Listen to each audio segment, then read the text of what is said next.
Philadelphia Phillies baseball on Comcast Sportsnet, part of the NBC Sports Group.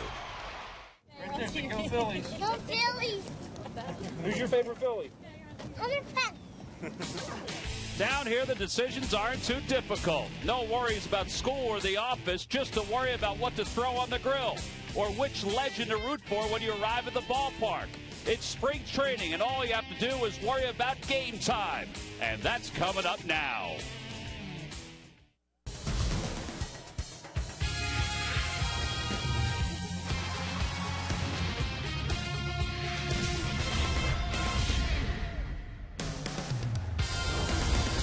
Halfway through the month of March and spring training rolls on. For these fans, it's like Christmas Day, a perfect spot to get the right autograph here at Bright House Field. The Atlanta Braves come calling for the first time this spring to take on the Philadelphia Phillies.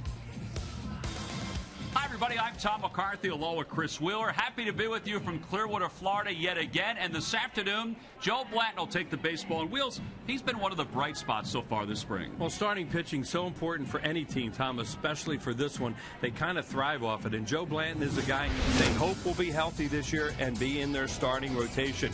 He was not healthy last year. Had a lot of problems with his elbow. Tried to pitch through it during the month of April. They finally had to shut him down till late in the year. But so far, so good this spring. You see what he did in the game here against the New York Yankees. He pitched very, very well in this game. Then he came right back with an effort against the Baltimore Orioles, working on a cutter right there that he gets a called third strike, and a couple changeups for outs. One a swing and a miss and one on a called third strike. He has an excellent changeup that he can throw to left-handed batters. Has really helped him in his career. And now Kyle Kendrick is another guy that they hope can step up and do something for them, maybe as a starter, maybe as a swingman, but Kyle has also pitched well this spring. And the starters last year, they were the storyline for the Phillies, led by Doc Halladay and also Cliff Lee. They were outstanding. Oh, the starters were really good for the Phillies. Best in the league, probably best in, well, definitely best in the division, as you're going to see right here. They had an ERA under 3. That's just amazing when you go through a whole season playing in the ballpark the Phillies play in, and to have that kind of an earned run average, just outstanding. Now, you think starting pitching is going to get you to the World Series, but hold on. Charlie Manuel, that wise old sage, says there's more to it than that. When you get there, you got to be playing your best baseball. I think the San Francisco Giants proved that 2 years ago, and I think the St. Louis Cardinals proved it this past season. I think somewhere along the line things started going their way. They started playing real good, and and they followed all the way through their momentum, and the fact that they were all cohesive and really played good together, and things happened great for them. And things have to be going good for you when you get there. I think if you look and you see all the teams every year that gets eliminated, the favorites and the team with a big record, a lot of times they don't win. And the reason is because it's some teams hotter, or that team's been playing a lot of baseball.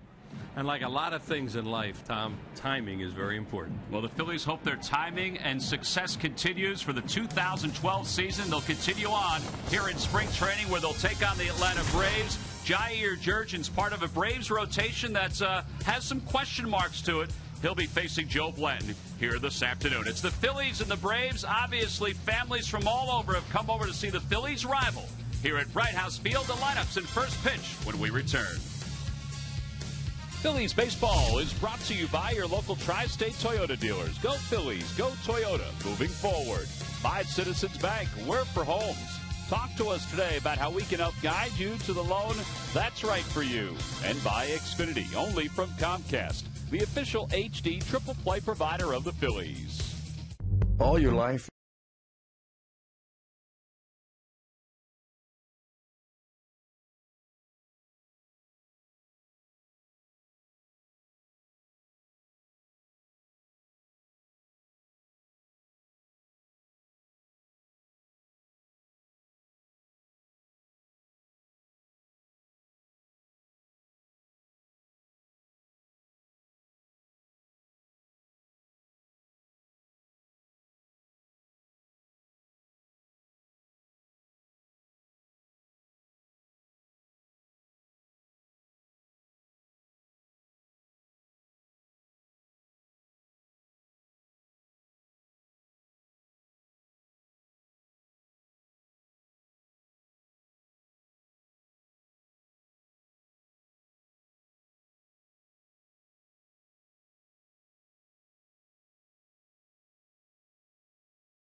Another sold-out crowd here at Bright House Field as the Phillies get set to take on the Atlanta Braves. It's a gorgeous day, as it has been for most of the spring. The Phillies have been very lucky that they've been able to get all of their work in without any interruptions during the course of this spring. Let's take a look at the Atlanta Braves starting lineup for this afternoon's ball game, and it's brought to you by Xfinity, only from Comcast. Leading it off at center field, Michael Bourne, followed by Martin Prado and Chipper Jones, who's DHing today.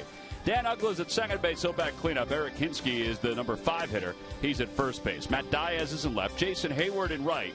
Tyler Pastrnicki, the shortstop, and he should be the everyday shortstop this year. He'll bat 8th. And J.C. Boscan is the catcher this afternoon, and they'll face Phillies right-hander Joe Blanton, who's had himself a good spring so far. 5 innings, 4 strikeouts, 6 hits, and 1 walk, and he is not allowed an earned run. Yeah, Big Joe's just trying to get back on track, Tom, prove that he's healthy, and he has so far. Here's our scouting report on him. He really has to locate his pitches. He uses his changeup effectively against the left-handed batters. Well, his first pitch is low to Michael Bourne. Bourne last year hit .294 overall with 2 home runs and 50 runs batted in.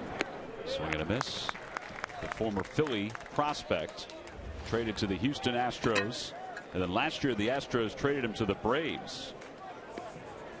Spring training so far, he is 6 for 25. Up high, and it's 2 balls and 1 strike to Bourne. Got to keep this guy off the base paths. He stole 61 bases a year ago. Guy's like an automatic double when he gets on. May not be the case in spring training, but as we get closer to the start of the season, he'll be working on every part of his game. Sure, base stealers are going to try and steal bags during spring training because that's part of their game. Here's the 2-2 from Blanton. Chopper to second base. Freddie Galvis, who's gotten a lot of time at second base, takes care of Michael Bourne. 1 away here in the first. First outing, Joe Blanton threw 1 ground ball out after another, and that's always a good sign. Then as the outings went on, he would start working on some other pitches and wouldn't throw as many fastballs. Here's Martin Prado, who's playing third base today in place of Chipper Jones, who's just the DH. He can get ground balls on his changeup and also on that sinker that he just threw. Prado's had a great spring, and it's been a lot of what he's done lately. He's 11 for 27 this spring. And he said just a few games ago he just changed his approach and decided he was going to be more aggressive even in the spring. And he's behind, no balls and 2 strikes. There he is. He's 4th in batting average in spring training baseball among National League teams. That's just a good hitter, period.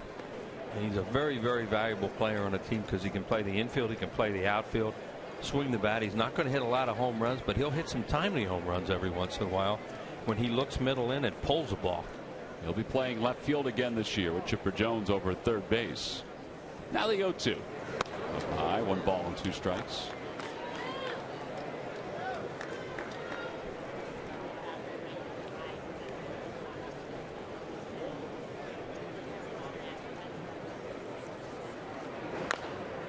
Braves won yesterday. It was only their 2nd victory this spring. They beat the Washington Nationals. And we mentioned during yesterday's telecast, although it is just spring training and a lot of folks are just brushing it off. I mean, there was some doubt that was starting to creep in a little bit over the last couple of days, but they got a win yesterday. Well, the way they finished last season, that was tough. And the Phillies certainly had a lot to do with what happened to them. What, they beat them 6 games in the month of September? Including the last 3. I think they beat them 3 in Philly too, or 2 out of 3 at least. Those last 3 games were 3 of the best games, really the best played games that the Phillies had during the final month of the season. Yeah, well, they were in that little bit of a funk, and then they won in New York, and then went into Atlanta and swept them, won 4 in a row at the end. Well, Blanton wanted that pitch. That looked like a pretty good location. Dan Iassogna is behind the plate again. We say again because he came in midway through the game yesterday for the injured Tom Hallion, who took a foul ball off the face mask. And that rattled him, and Tom had to leave the game. Over to third, Placido Polanco stays down on it. Throws out Prado. So back-to-back ground ball outs for Blanton. 2 outs here in the first.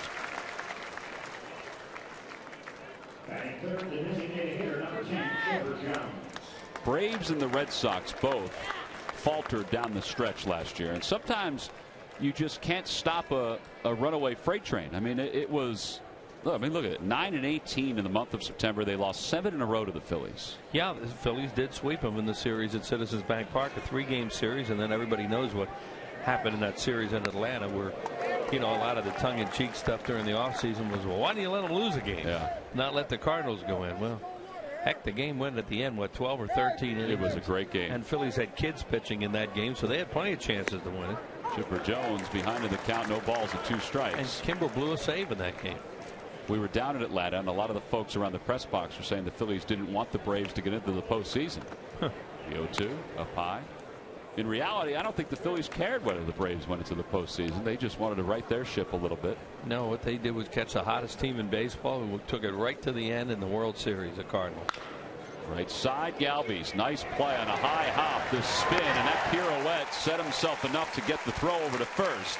And the side is retired. 3 ground ball outs for Joe Blanton in the Braves half of the first, including this one by Freddie Galvis. The young man is opening some eyes away from shortstop.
Well, back inside the Phillies dugout, scoreless ball game as we go to the bottom of the first. Joe Blanton, a pretty good first inning against the Braves. Let's take a look at the Phillies starting lineup, brought to you by Xfinity, only from Comcast.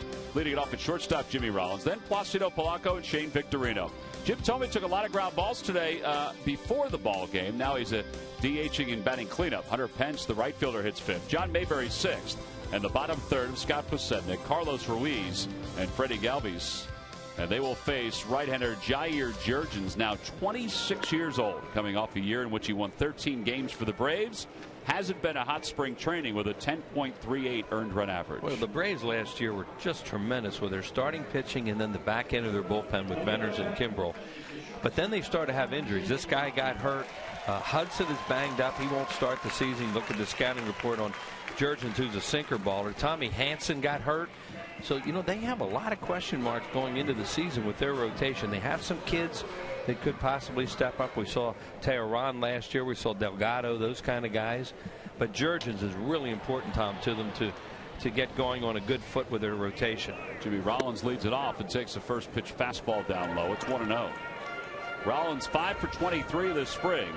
Overall hitting .217.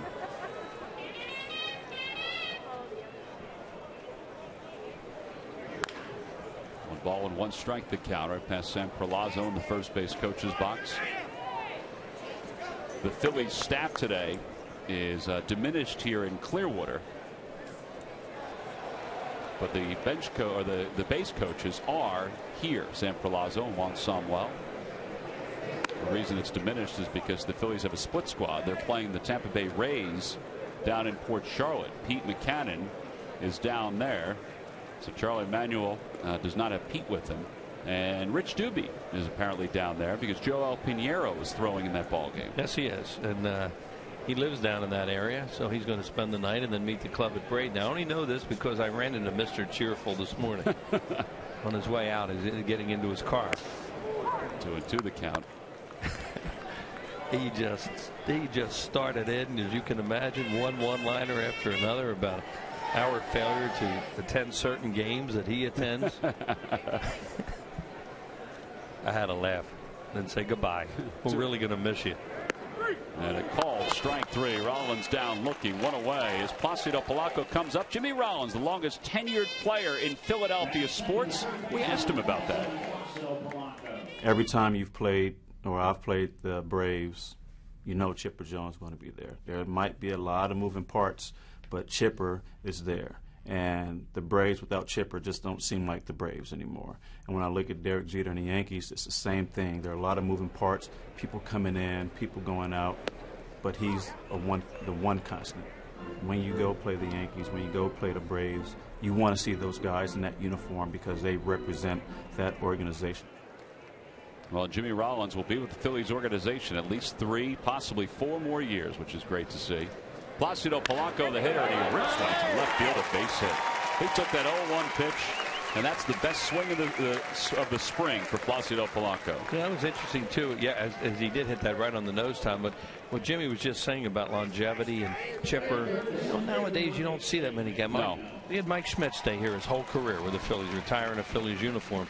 You don't see much of that nowadays. And you have 2 guys here today, and that guy right there, and another guy, Chipper Jones, who have had amazing careers. Chipper Jones is a Hall of Famer, and Jimmy is one heck of a baseball player, working on his swing a little bit there. But, hopefully Jimmy will end his career in a Phillies uniform, and Jones will with the Braves. Yeah, Rollins is on the doorstep of 2,000 hits, which he should get at some point this year. As Victorino shows bunt, takes the pitch low. Chipper Jones will enter the season with remarkable switch hitting numbers. 454 career home runs. You talk about first ballot Hall of Famers. Let's just see where his numbers are when he finishes. Well, but he's going to be close to one. I think it's easy. Don't you? I do, but you never know. Well, sometimes people don't vote for guys. And the other thing too, although the Braves were in the West, I believe, when Chipper began, the rivalry has surrounded Chipper Jones and Jimmy Rollins between the Phillies and the Braves. All right. 1-1 the count to Victorino. Now 2 balls and 1 strike. Remember seeing Chipper come up as a rookie in September against the Phillies one year, and then he blew his knee out and missed a whole season. It was spring training that he blew his knee out. He was a shortstop at first, then played third, then played left field. Well, his name, of course, everybody knows is Larry Wayne Jones Jr. And, the fans have liked to call Larry over the years, but it's really bothered Chipper. He has killed the Phillies. You see his hit total, 2,387, second in Braves history behind Hank Aaron. Games, excuse me, second in Braves history behind Hank Aaron. And there's ball 4. Victorino is aboard. So first and second now for Jim Thome. Batting fourth, the designated hitter, number 25, Jim Thome. Church is not a guy to overpower anybody, but when he's on, he's down with everything, and he can really be tough. Well, he was tough on Jimmy Rollins, not so much with the last couple of batters. Thome 4 for 16 this spring, 1 run batted in. Takes outside, 1 ball and no strikes. It's a little awkward right now in his delivery. Whether he's trying to overthrow or trying to compensate for something.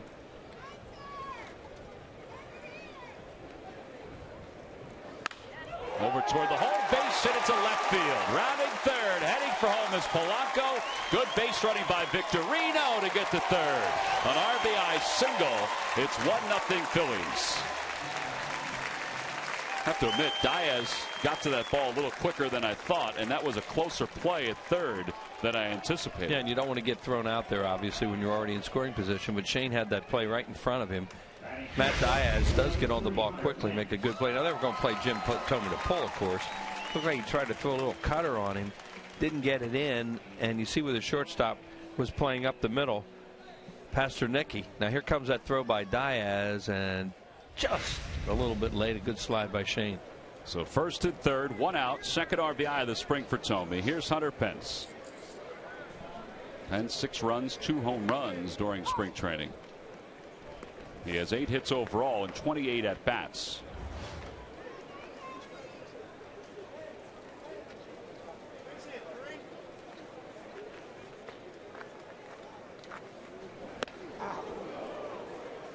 balls and 2 strikes. Hunter Pence and Michael Bourne both over from the Astros last year, helping both teams battle for a postseason spot. Pence got a chance to go. Michael Bourne did not. 3 straight basically fastballs to Hunter Pence, and there are 2 outs. Back-to-back strikeouts for Jair Jurgens. Yeah, well, Pence will chase. Everybody knows, he's a little bit of a wild swinger. And Jurgens got ahead of him. Pitched a little bit off the plate, and he chased him. So 2 outs, 1 run in. John Mayberry, the hitter. Mayberry. That's one of the things, though, that they really have to improve on, and they've been a little bit better this spring. They left a guy out there yesterday. You still get the run here, but when you get those runners to third, where a fly ball will give you another run, Phillies are not a team you think on paper are going to score a tremendous amount of runs, and they have to manufacture those kind of runs. Right, 7th in the league in runs scored last year. People want to call what little ball is or small ball, whatever, but that's part of, to me, I'd rather call it situation baseball. You ask Charlie just calls it baseball. Right. That small ball becomes, all of a sudden that becomes one of those viral terms, where everybody, well, we got to play more small ball. What does that mean? There's a lot of things when you look at in the course of a game that if you execute properly in situations, you call it small ball, call whatever it is, and as he says, it's just baseball. Hitters count for Mayberry, 2 balls and 1 strike. Mayberry 6 RBIs so far in the spring to go along with 6 hits.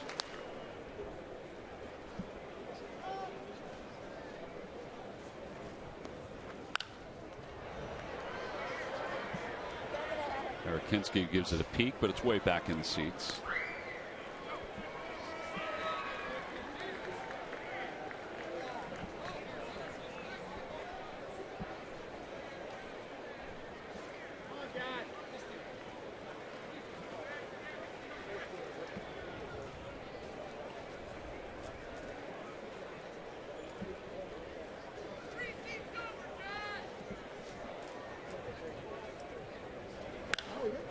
Another foul ball. It remains 2 balls and 2 strikes. Jurgens, since he came over from the Detroit Tigers, has won 47 games with the Braves. His pitch count this inning is up to 22, 13 strikes, 9 balls. As Wheels mentioned, the Braves, they have some issues with their rotation. Tommy Hanson was limited early on because of a concussion thanks to a car accident. It was a slight concussion. Tim Hudson had off-season back surgery. And they're hopeful, Freddie Gonzalez is, that Hudson will be back by the first week in May. He has been cleared to throw a little bit and start doing some things. And Hanson, as you mentioned, had the concussion in spring training, but he had arm problems last year. Yeah. 2-2 the count to Mayberry. Another foul ball off to the right. But these guys lived on last year. They didn't hit much. Brian McCann really struggled after he came back from his oblique injury. But they would shorten the game with that bullpen of Flaherty, Venters, and Kimbrel, and they used them a lot. And by the end of the season, they may have been a little tired. Freddie Gonzalez began his managerial career with the Florida Marlins, and there was a big surprise around baseball when he was let go. And then the Braves picked him up the following year when Bobby Cox retired.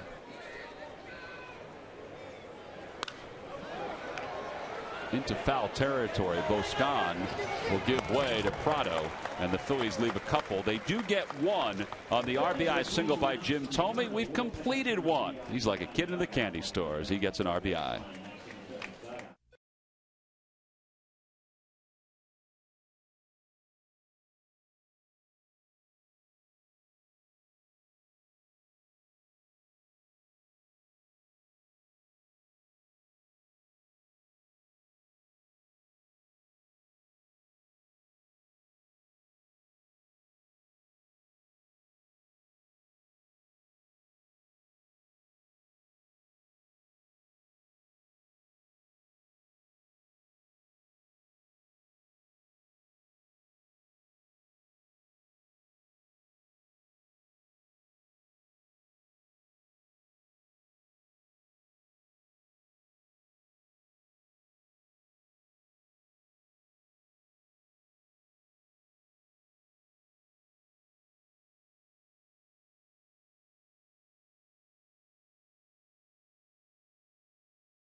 Dan Uggla to start at the top of the second.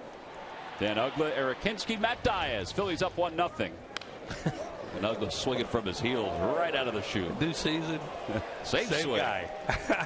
Boy, does he attack early. He's had a pretty good spring average-wise at 304. What a horrible start he got off to last year with Atlanta, and then really picked it up for them. He hit 185 in the first half of the year. He did hit 15 home runs, but 185. It's amazing. It's a lot of at-bats, so, you know, his numbers, his average doesn't look very good, but Freddie Galvis has been busy. Half step back to handle that one, but he had plenty of time to throw out Uggla. 4 outs, 4 ground outs for Joe Blanton. When you look at Uggla, you say, well, where did he start? Yeah. Well, we were talking before about Jimmy Rollins and Chipper Jones, the fact that they've spent their entire careers with one team. Greg Murphy had a chance to catch up with Chipper about that, and Chipper was more than happy to talk about that, wasn't he, Murph? Yeah, he absolutely was, T-Mac. And, you know, he was flattered by what Jimmy had to say about him. He said, you know, when I was coming up, he was looking up to guys like Cal Ripken Jr. and a Tony Gwynn, guys that had Hall of Fame careers all with one team, and he wanted to be that kind of guy as well. He says he looks at Jimmy as one of those guys as well, the catalyst of a championship team, and he called him an ambassador and an icon of baseball. So he looks up to Jimmy Rollins as much as Jimmy Rollins admires him. Well, and both guys, as Murph, you found out, both guys are good to talk to, as Eric Hinsky waves at that one. I mean, Jimmy is, obviously, but, you know, Chipper Jones, even after all these years, he's open to talk about stuff like that, but talk about anything when it comes to baseball. Yeah, he really is. I mean, we had a nice conversation talking about just what it meant to him to be able to stay with the organization his entire career. And, you know, Phillies fans will remember that Chipper Jones has really killed them, as Will said, over the years. But I'll tell you what, if you are a baseball fan, you've got to love what Chipper Jones has done throughout his career. I heard you guys talking about the Hall of Fame. I think it's a no doubt about it for Chipper Jones. Yeah. He has been one heck of a player in his career. Well, 454 home runs, a 304 lifetime batting average. You know, he mentioned, you know, Murph, and you guys are talking about ambassadors of the game. I think Chipper Jones has been that. You know, he had a few little personal problems and stuff throughout his career, but when you look at Chipper Jones, he's a guy you look at and you're proud that he represents your game. And Jimmy, obviously, is just one of the great ambassadors for baseball.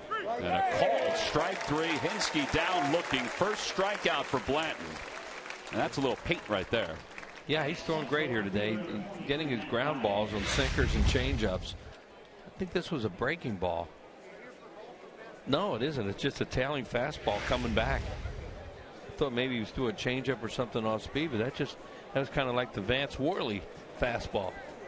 Well, now 2 outs. Here's Matt Diaz, who the Braves reacquired last year from the Pittsburgh Pirates. Diaz overall hit .263 with no home runs last year at all. It's amazing.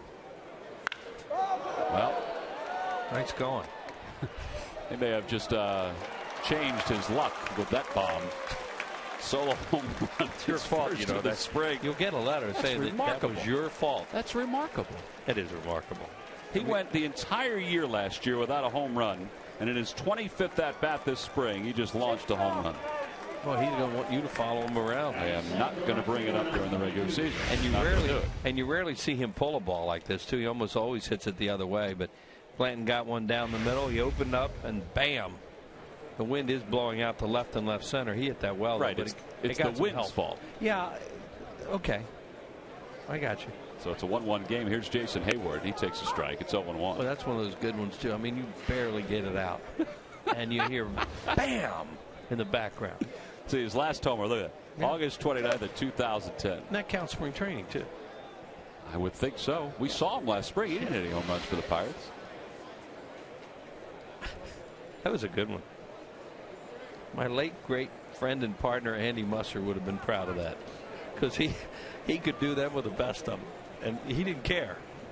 You know, he said, I don't care. I have nothing to do with it. But then he'd get the letters. Why do you do that?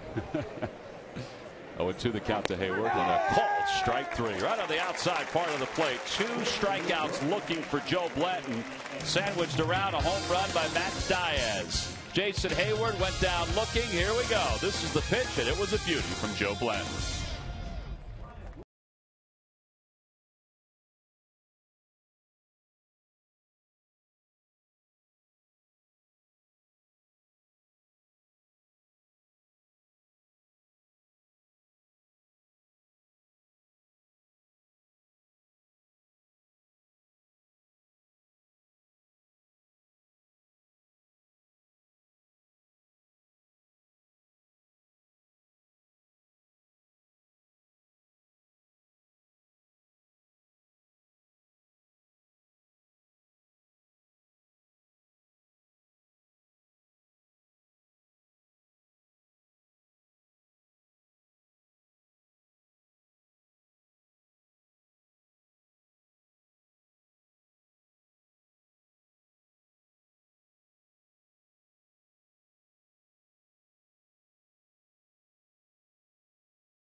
Friday, April 13th, the Phillies and the New York Mets begin a 3-game series at Citizens Bank Park. Saturday the 14th is Turkey Hill Kids Opening Day.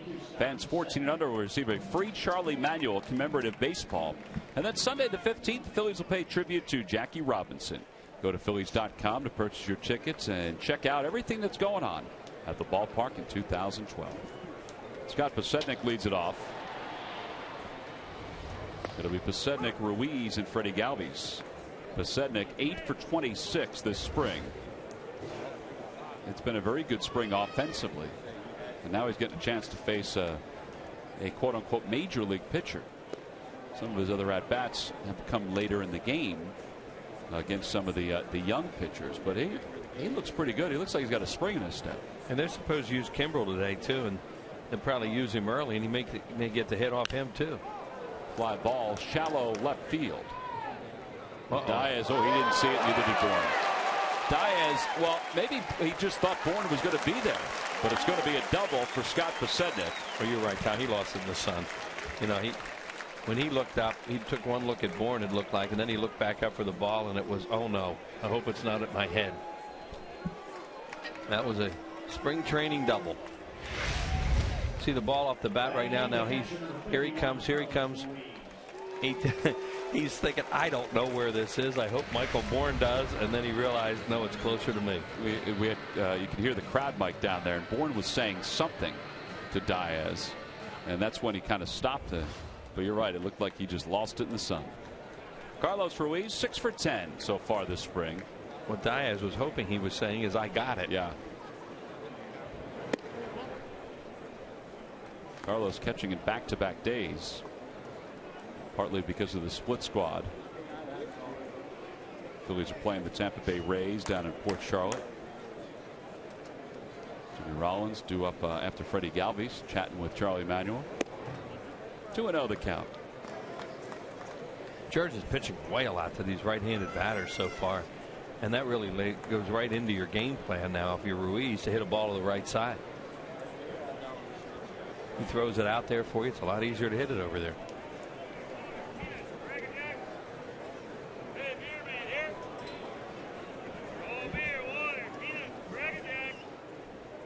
Now Pasednik already in scoring position at second base. He's getting a good sized lead off second. 2 balls, no strikes the count. And Carlos does try to go the other way. You can't always do it, but at least try. The outfield, Michael Bourne shallow and straight away, as you can see. Diaz is deep and left. Right side, that's a good job. Hinsky backs up on it, and Jurgens is there to cover, but Ruiz moved Pasednik over to third. Now, a lot of times with the 8-hole hitter, you don't want him to do that, but because the pitchers generally do up. But you have Freddie Galvis who's due up 9th. Right. Now you can try to get him home with less than 2 outs. Exactly. You wouldn't want to do it if the pitcher were coming up in a normal National League game. But in this situation, Carlos does the job. And as we mentioned, what you just see Jurgens so far today, for whatever reason, everything in the right-handed hitters is away. So you can really eliminate half the plate, dive out there, and hit the ball to the right side. Galvis 8 for 26. The infield is in with Pasednik over third. Yeah, they don't want to give up an early run on a ground ball to a 9-hole hitter. So they're going to work on their infield in play.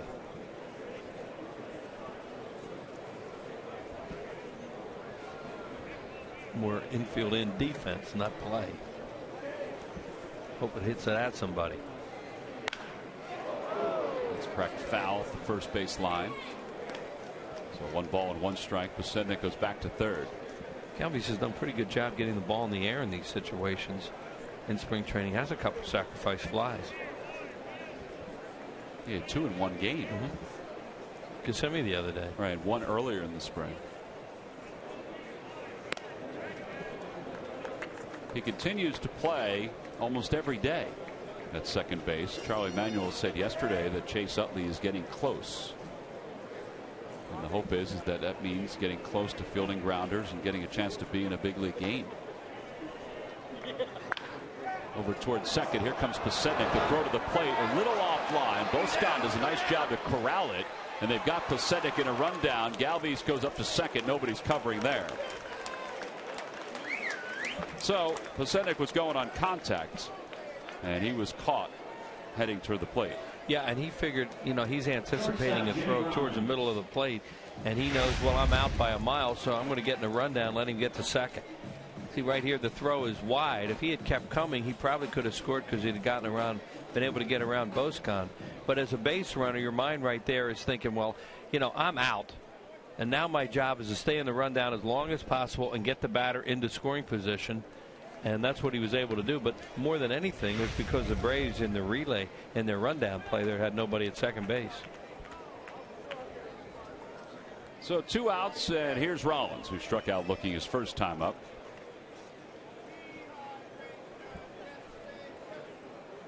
And that is something they just practiced right there. That was, you're going on contact, and it never looks good because, you know, sometimes fans will say, what are you doing? What are you running on that play? He's out by a mile. Well, if the ball's hit left or right of an infielder and you go on contact, you can steal a run, especially with a good base runner like a Pasetnik. That ball happened to be hammered right on the nose, right at the second baseman, Dan Uggla. 4-2-5 on the putout of Pasetnik on the fielder's choice by Galvis. 1-1 the count.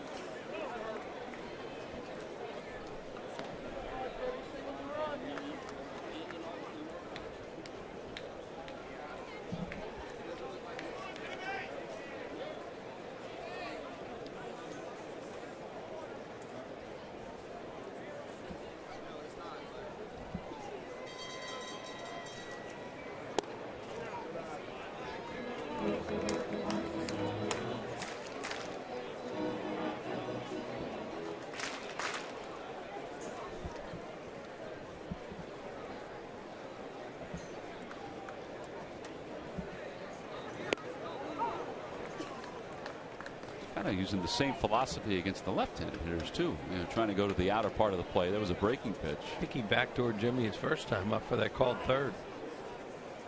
Rollins trying to break this 1-1 tie here in the bottom of the second. And he hits one back toward the middle, and that's going to break this 1-1 tie. As long as Galvis can beat the throw by Michael Bourne, he's not even going to have a throw. An RBI single for Rollins, and it's 2-1 Phillies. See, and that's the point right there about playing the game right with Pasetnik.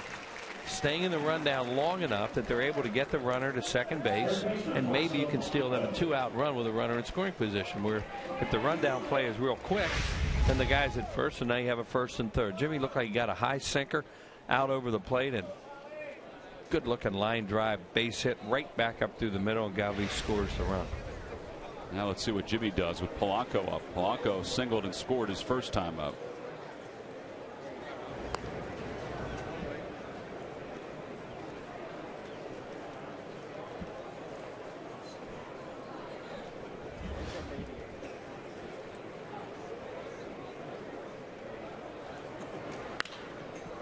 Toward right field, Hayward, and he glides over to make the catch. So the Phils settle for one on the RBI single by Jimmy Rollins. They leave one.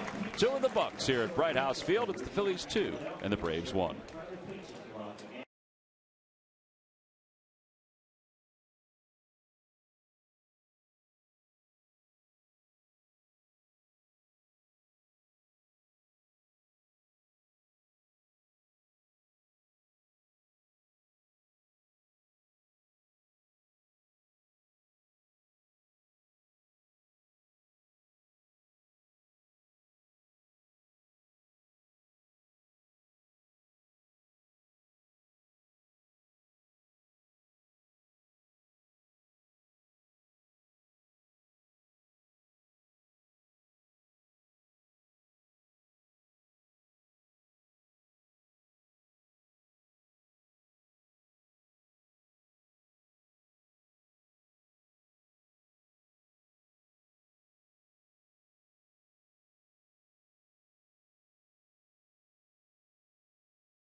Phillies on top 2-1 as we go to the top of the third. Joe Blanton will face Tyler Pastrnicki, J.C. Boscan, and Michael Bourne, the top of the order for Atlanta.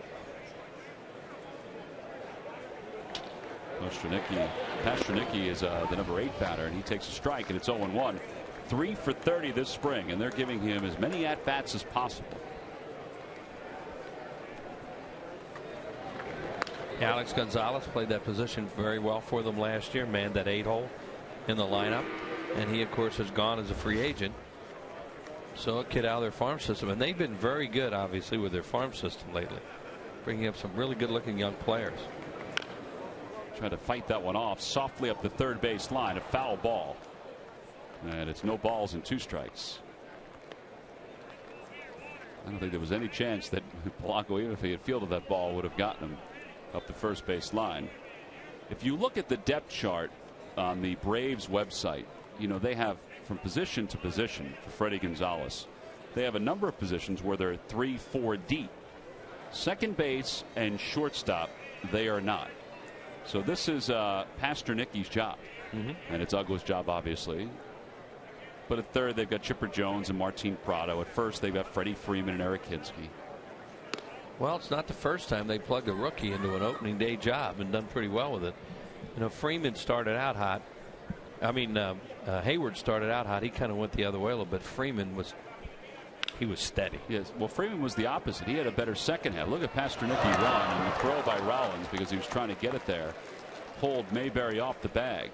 Yeah, well, you know, it looked like as far as he was concerned, he had to play the hop the way that he did. So they scored that a hit. Even with a clean throw, I don't know if he would have gotten him. Well, watch what happens with a hop here. It's a breaking ball, takes a big high hop off the plate, and Jimmy has to back up and then take the second high and take that high hop, and this guy can run a little bit.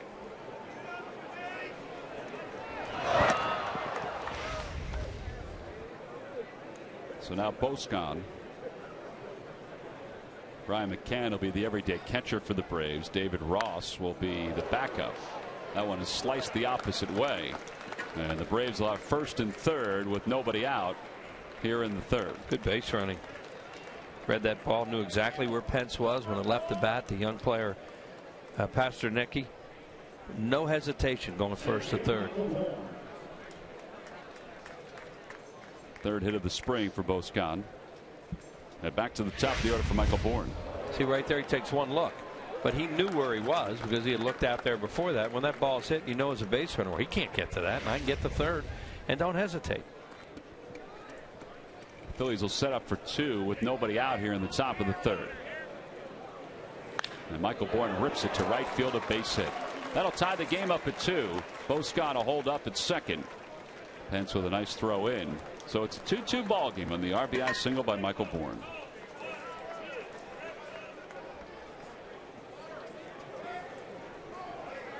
Seventh hit of the spring for Bourne. Yeah, Michael Bourne, not a guy that pulls a whole lot of balls that way, but he looked like he was looking for a fastball early in the count to try and get that runner in from third base, and he does more than that. Here's Martin Prado now with first and second. Prado grounded out his first time up. Joe Blanton of the Phils will take a ground ball here. Shows bunt, takes low. That looked like they were going to try and sacrifice there and work on that.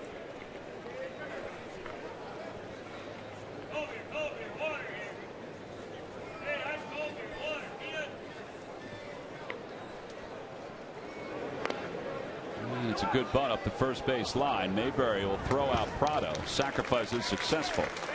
Second and third with one out. 3-4 on the putout. And that'll bring Chipper Jones to the plate. Jones grounded out his first time up. Phillies will play the infield back early on in this ball game.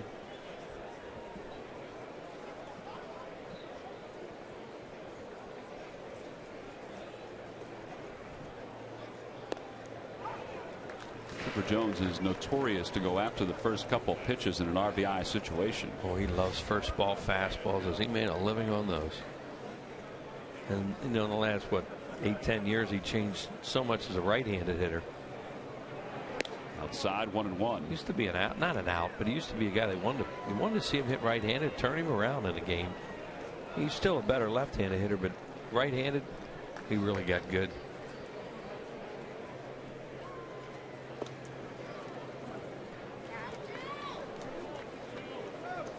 Blanton threw 17 pitches in the first, 14 in the second. And he's run into a little bit of trouble here in the third in a 2-2 game. Over to the left side. That'll get the run home. Polanco chases Bourne back, throws to first. Mayberry hangs onto the bag. So it's 3-2 Atlanta. Polanco thought about having a foot race with Bourne back to the second base bag. Not a good idea. Said he thought about it. He didn't do it. Yeah, he's going to lose that one. Odds are he'll lose that one. So an RBI for Jones on the ground out. Chipper Jones with a little just put it in play swing right there, and that's an easy RBI with the infield back. Polanco did take a look at Bourne to see maybe he could just reach back and tag him or something, but you don't want to get Michael Bourne in a rundown, or he's just so fast. Here's Dan Uggla, and Uggla waves at the first pitch breaking ball. Grounded out to second his first time up. That RBI, by the way, is the first one of the spring for Chipper Jones. Chipper Jones just showing right there how if you can just somehow put a ball in play in those situations, you can get a run out of it. 1 ball, 1 strike. Anticipating that Uggla wants to mash a fastball here. Blanton's gone off speed on him.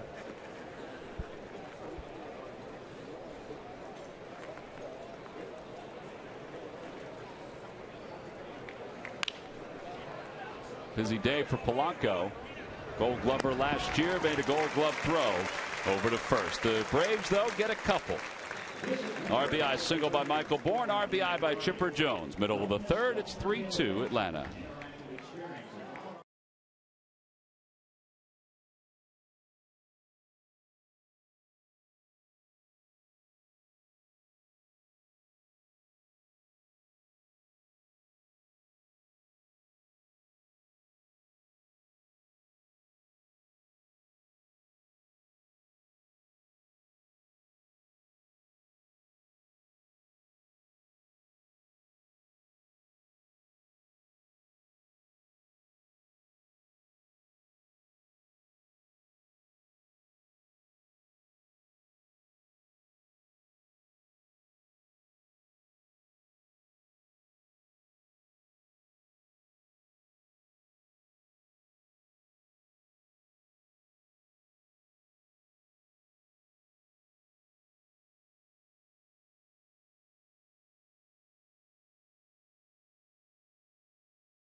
Phillies baseball is brought to you by Thomas Jefferson University Hospital. Call 1-800-JEFF now for an appointment.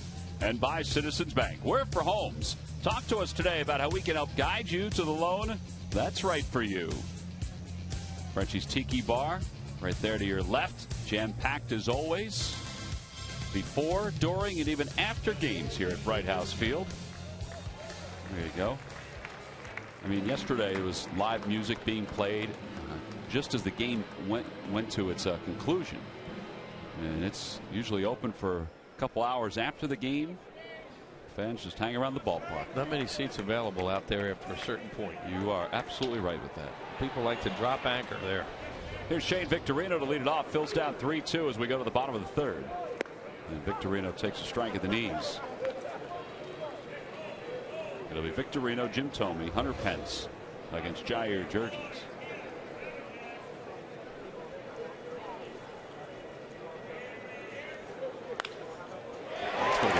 base hit for Victorino. At least it should be.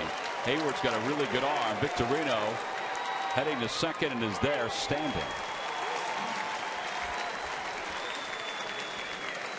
So a leadoff double for Victorino. That'll bring Jim Thome to the plate. Well, we've been talking about Chase Utley and the fact that he's been taking batting practice consistently, and he has. This is earlier today. And Chase, when you're watching him take BP, he's hitting the ball pretty good. Now that knee, which cost him a lot of last year, is something that will continue to be a problem for him. It's tendonitis, so they are taking things easy. And there he is, standing next to Michael Jack Schmidt. But Charlie Manuel did say yesterday when folks asked about Utley, he said soon. So people want to speculate that there's more to the injury. But right now it just seems like they're just being very careful about it. Yeah, that's all we know. Yeah. But he sure isn't having any problem with batting practice. 2-0 the count to Thome. And this time last year he wasn't doing that. No, you're right. He was taking some ground balls on a chair, but that was about it. That was it. Victorino at second. Thome has an RBI single already. They have the overshift on against him. And he hits it up the first base line, and it's 2-1. There was even question yesterday. Ken Rosenthal from Fox Sports talked about scouts saying that there was something different about Roy Halladay. But they're kind of alluded to the fact that there might be an injury. Well, Doc this morning, and he was adamant. There's nothing wrong. That's poor reporting at the extreme end of poor reporting. It couldn't be further from the truth. Ruben Amaro also yesterday said this morning, there's nothing wrong with him. There's no basis for alarm. And Doc even said yesterday after the ball game that he was working on his cutter, his changeup. He wasn't really throwing an overwhelming amount of fastballs. What they say, he was at 89, and that's panic. Well, he was at 89, but he was 91 or 92. That's what he is. 89 to 92 in his last outing, and he said, "I've thrown a lot of innings. Sometimes it takes a little longer in spring training to get yourself going." Well, since he's been with the Phillies, he's 91, 92. That's what he is. So that's not like you go and say, "Oh boy, he's going 83 or something like that." 2-1 the count to Thome. And there's a strike. It's 2-2. Jurgens hasn't been able to drop that breaking ball on some of these left-handed hitters behind in the count today the way he just did to Jim. If you ever had a guy up that you think would be able to hit a ball to the right side in this situation, he's at home plate right now. Ryan Howard would be another one.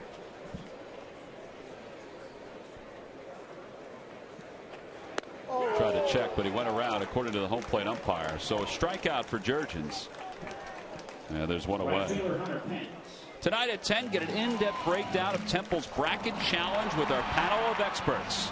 Don't miss March to the Net tonight at 10:30 on Comcast Sportsnet. A changeup, he just threw him 2-2, and thing really dove out of the strike zone. Now one away for Hunter Pence. Drexel has advanced, so has Pennsylvania, the University of Pennsylvania, in the postseason. In the NIT, St. Joseph's lost last night to Northern Iowa. And LaSalle lost to Minnesota. Although they're not in the general Philadelphia area. Bucknell with a great win over Arizona last night in the NIT. Close enough, Bucknell. The Bison. The Bisons. From Lewisburg, Pennsylvania. Not Lewistown, but Lewisburg. Right. And today is, I guess, the third day of the NCAA tournament. The first four took place the last 2 days in Dayton. And games are already underway. Who you got winning the national championship, Wheels? Temple? That would be great for Fran. I do have Temple going pretty far in my well, I hope you're right. My bracket. Want to know the count to Pence.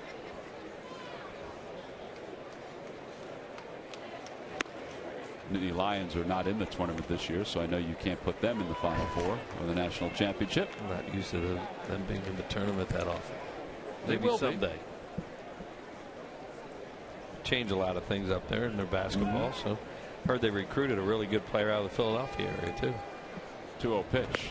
There's a strike. It's 2-1. You'll keep me up to speed on that. Thank you. You're going to pick Baylor? No, I don't know much. But, I mean, to me, I'll do what everybody else does and say it's Kentucky. That's really out on the limb. They lost to Vanderbilt the other day, though, so they might be beatable. Everybody's beatable, especially when you're dealing with a bunch of 18-year-olds or 19-year-olds, right? 2-1 pitch to Pence. Popped up right side of the infield. Dan Uggla and Hinsky are over. And it's Uggla who's under it. So Victorino still at second. First baseman John Mayberry Jr. So the Phillies had the leadoff double by Victorino. And now Tomey and Pence are retired. And it's up to John Mayberry. They get a 2-out base hit from Rollins. That was in the second. And they're trying to get a 2-out base hit here to tie this ball game up. Victorino on one pitch looked like he was trying to maybe steal the bag. Think about it, but whatever Jurgens did stopped him. And you know, now it's not as big a deal if you steal third with 2 outs.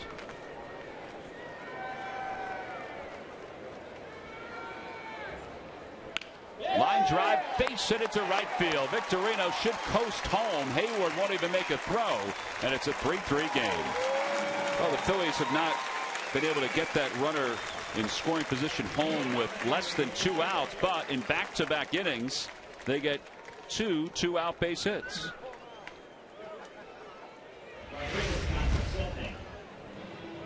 Good job by John Mayberry, but John Mayberry fights that one off a little bit. Hit Dan Uggla like he's trying to deke somebody. After, what are you going to do? There's 2 outs. You're not going to be deking anybody. That was funny to watch him do that like an outfielder. He's practicing his decoys, I guess. He's got Pasenik doubled his last time up on a ball that Matt Diaz didn't see. Diaz is wiping his glasses right now.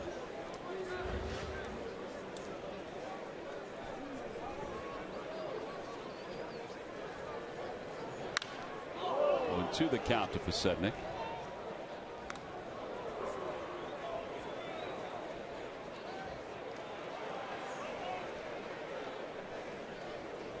Pasenik last played in the big leagues in 2010.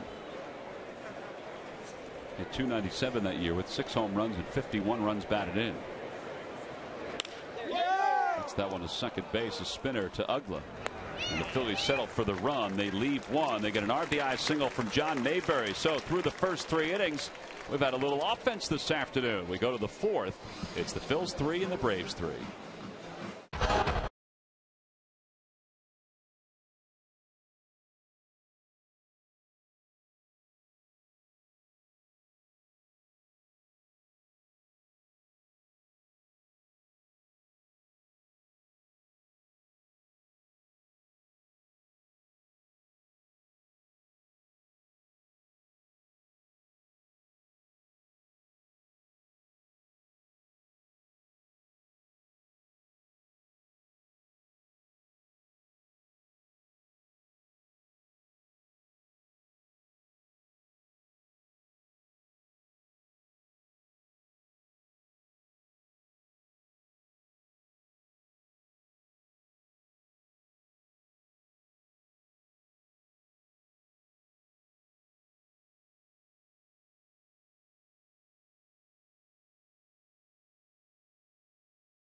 Tied up at 3 as we move to the top of the 4th inning. Joe Blanton's still out there. Blanton's thrown 47 pitches so far. Gorgeous afternoon here at Bright House Field. A jam-packed crowd. The berm is nearly filled up. A lot of folks walking around, as you can see there. Back behind the berm, Eric Hinsky will lead it off. Hinsky went down looking on strikes his first time up. He's 0 for 1. Gary Matthews, all ready for the NCAA tournament, joins us up here in the booth. Soaking in Joe Blanton's outing this afternoon. Yeah, Joe having almost those typical type of outings that he has, well, you know you're going to score some runs off of him. So therefore, as a team, you know you need to score 3 or 4 runs. He's had pretty good off-speed pitch here, I would think, here today. Well, there you go. We just got Hinsky for the second time on strikes. And Hinsky was way ahead of that pitch. Yeah, one of the things Joe has been working on, and that is that movement, and it moves away almost like a little bit of a screwball. You can see the way he was holding it in the glove there. Great movement, though, that he had on that pitch. Here's Diaz, who homered his first time up. John Mayberry into foul territory, has a play on this one. 2 outs. 2 outs in very quick time. Follow the Phillies with MLB.com @BAT12 for your iPhone, iPad, or Android. Get spring training scores, stats, highlights, live audio, and more. Text @BAT to 31826 or visit Phillies.com for details. 2 quick outs, and here's Jason Hayward. And a strike to Hayward.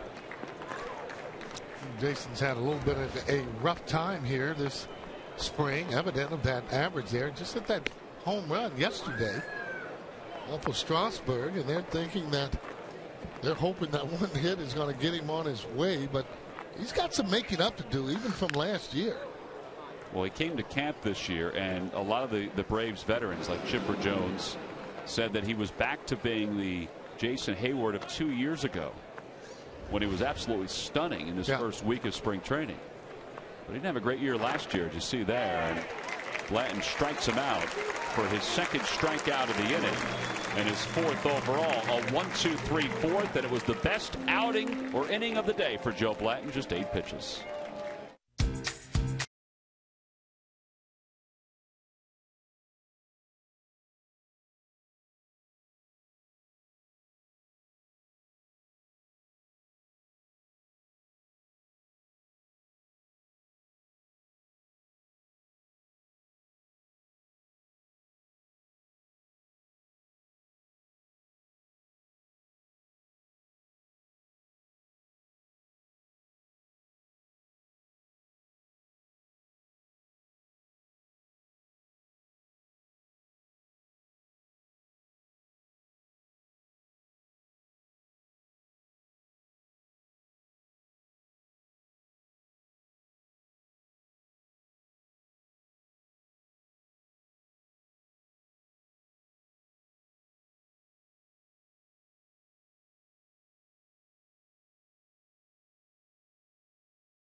Phillies baseball is brought to you by Chevrolet. See your local Chevy dealer or visit ChevyDealer.com.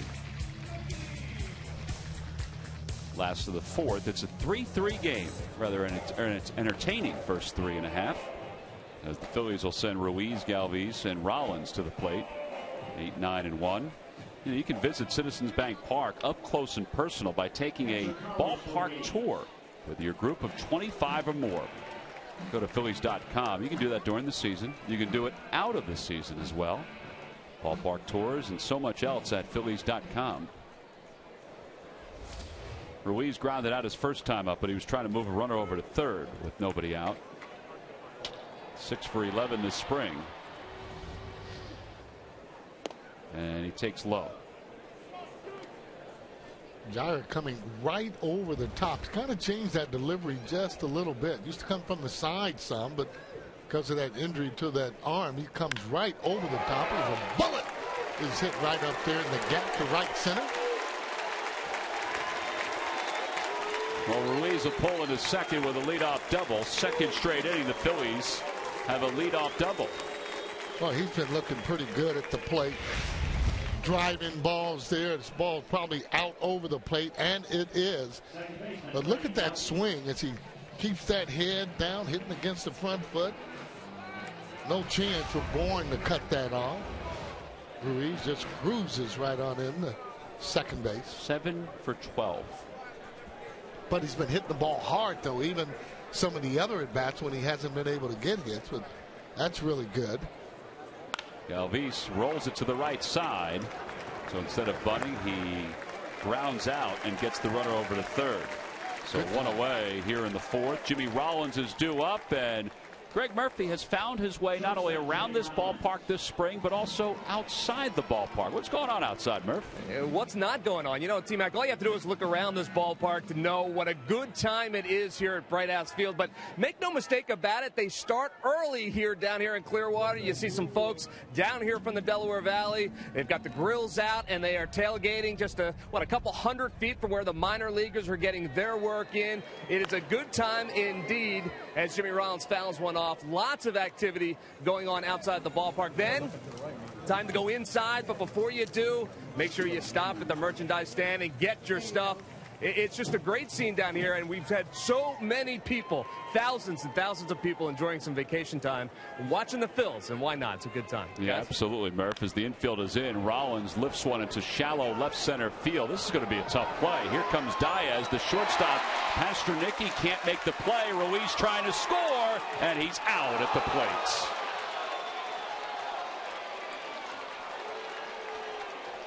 Wow. Well, Pasternicki tried to make the over-the-shoulder grab, but because the infield was in, that was going to be a tough play. And Ruiz. Well, you're right. That is a tough play, and especially with that sun there. But he picks that ball up there. That's Diaz coming in your pitcher, and he throws the rifle right there. Ends up getting him. Thought maybe he could have started that slide a little bit sooner, but they would have probably had him anyway. Not a fast runner, Carlos is. Well, Rollins gets in the scoring position, and Rollins gets his second hit of the day. And here's Polanco with 2 outs, and he takes low. Diaz not giving up on that play and staying right with it. That ball comes up right to him. He's had the play in front of him, so easy for him to throw that ball from where he was all the way to home plate. Yeah, he still had to make a good throw, and he did. 2-0 the count to Polanco. Polanco today is 1 for 2. The only thing Carlos could have done is maybe come a little bit further down, because you're not going to tag up on that play.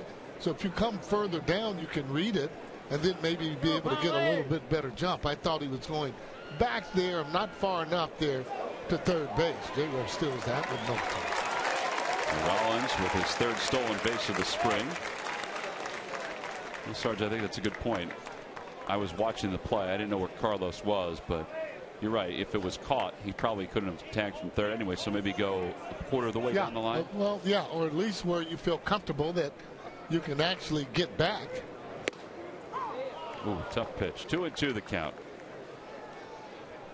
Those Brave pitchers are notorious for that outside corner.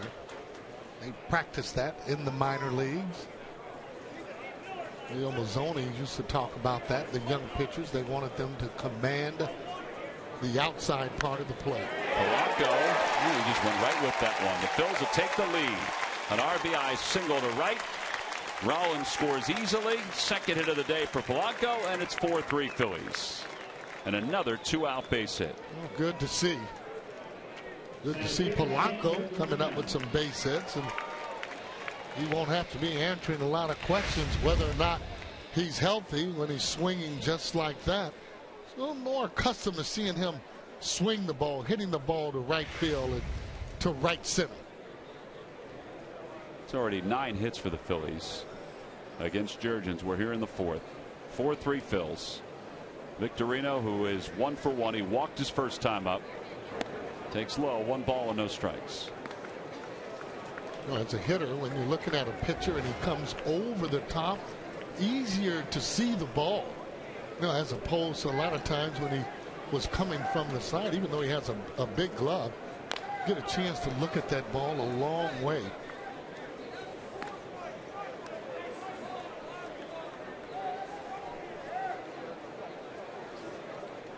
How do you get back to?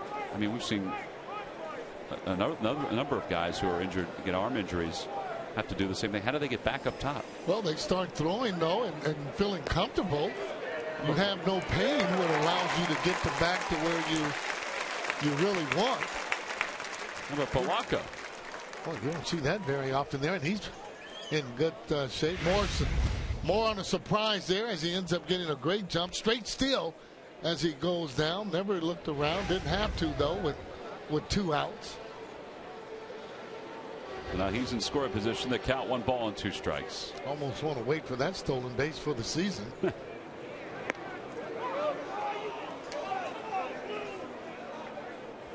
now that moves the count to 1-2. You know, but anyone with an injury, whether or not it's a fielder or not, you know, you got to get back to where you feel comfortable in doing what, you know, you need to do. Whether or not it's sliding and you had a cartilage operation or a bad arm.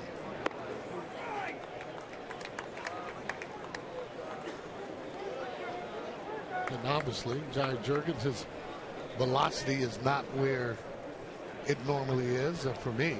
He can get inside on batters, and we've seen him do that. Still relatively early in spring training, though. Off the end of the bat, Jurgens makes the play. Phillies will settle for 1. They do leave 1 in scoring position, but they've been getting 2 out base hits. The latest one from Placido Polanco to give the Phils a 1-run lead.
Top of the 5th inning, Joe Blanton back to work, throws a breaking ball for a strike. Blanton threw just 8 pitches in his last inning.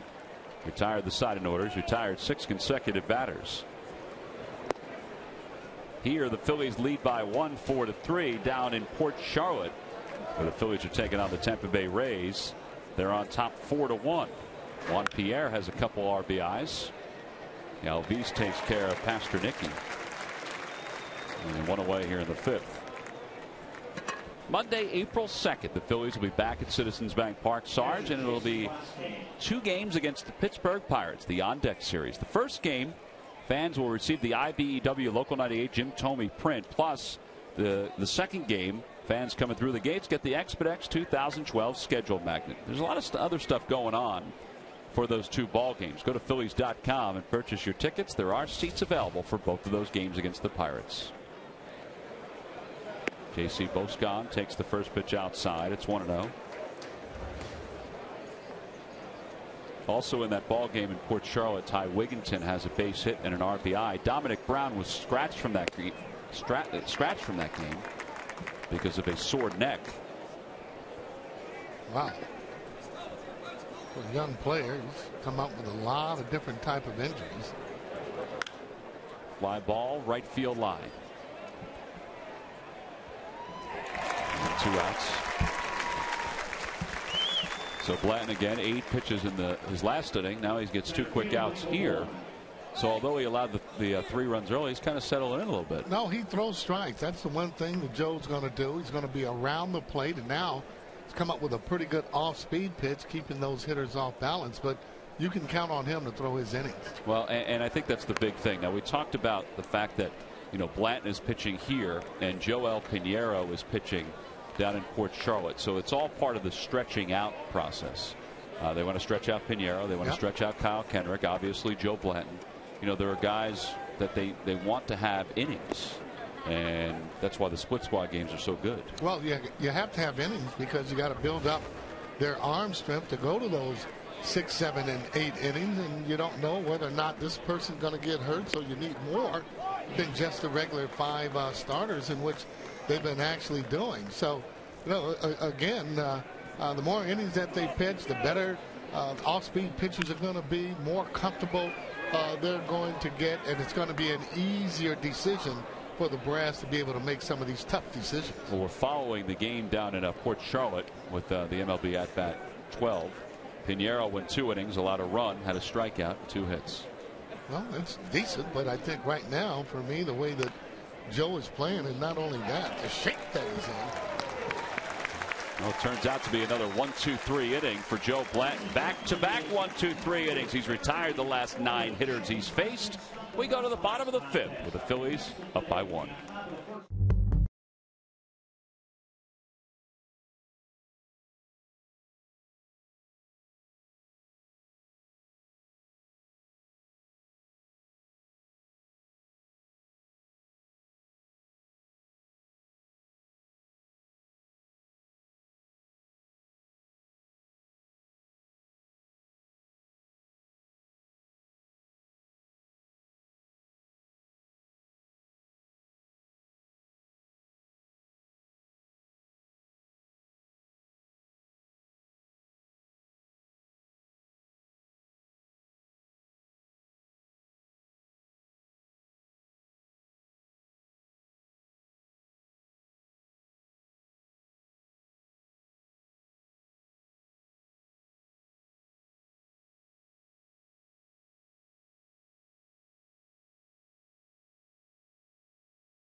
Bottom of the 5th inning.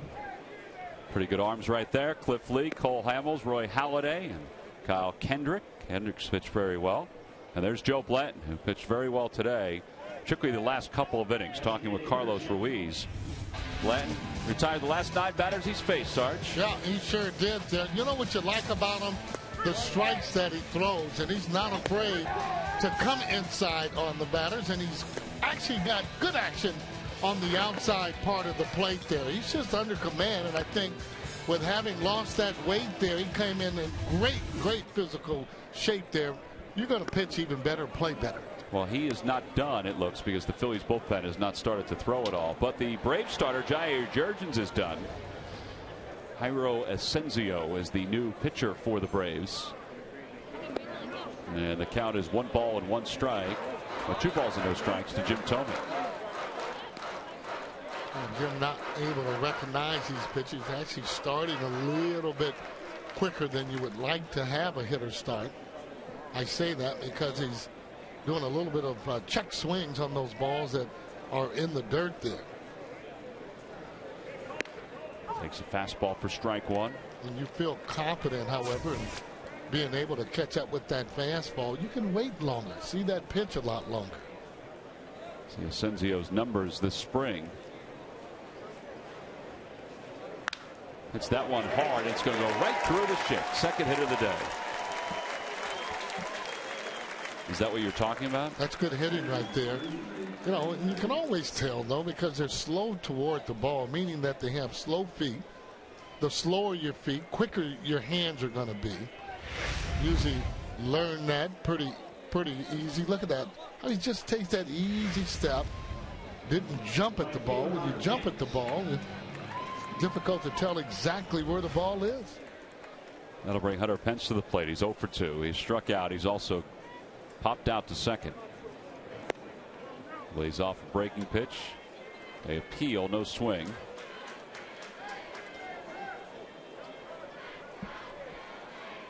Most pitchers don't like to start him off with a strike.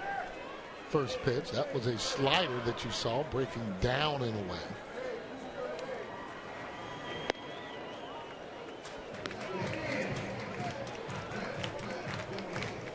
Pence is 0 for 2, as we mentioned, and he is as aggressive as you will find when he's up there at the plate. He's gotten 2 breaking balls. See if he can get this fastball and stay through it. It's that one sharply right past the shortstop and into center field. So Pasternicki could not get there. He's playing at double play depth, so he was shallow. And the Phillies have first and second right out of the chute here in the 5th. Oh, even though he got those 2 early breaking balls, Hunter's staying with his strength, and that is the fastball up to the task as he drives that right there almost up the middle there. He's on the fastball the majority of the time. He did get his foot down. Just driving, hits the ball hard an awful lot. A little more discipline will mean he'll have more home runs, but again, that comes with the more times that you're playing. Experience, will give you that. John Mayberry 1 for 2. He singled his last time up, drove in a run. Phillies up 4-3.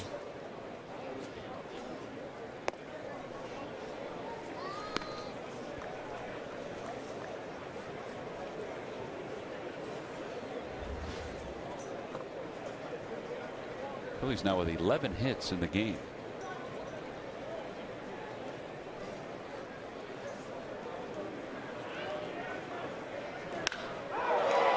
Fly ball left center field. Michael Bourne battling the sun. Tomey's tagging from second. He's going to draw the throw, and he's going to get to second, and Pence will get to third. Pence will get to second. While we talk about it, you don't have to be a fast base runner in order to be a good base runner. I have to admit, I was surprised that he went. Well, Tony, he got back right away. As soon as that ball was hit, he knew exactly what he wanted to do, and that was to get to third base. Took some little bitty steps, but he ended up getting over there. And any time you have that deep fly ball, okay, now he's back on the bag now, and as he doesn't need to look around. He knows he's going to come in and slide, take no chances, but that puts more pressure on the opposition with him tagging up. So now the infield is in. Phillies up by 1. Scott Pasetnik the batter, and Pasetnik waves at the first pitch. It's 0-1. Pasetnik's 1 for 2. A Sun-aided double his first time up, and then he grounded out his last time to the plate. They're in about halfway up the middle because Tomey, they feel like if they get a ground ball, they can still throw him out at the plate if he goes. Foul ball. Now that's a real good point. And again, too, they don't want to give up any more runs. The one thing is, though, with that infield in, that ball goes through. Hunter Pence at second base should be able to score without a problem.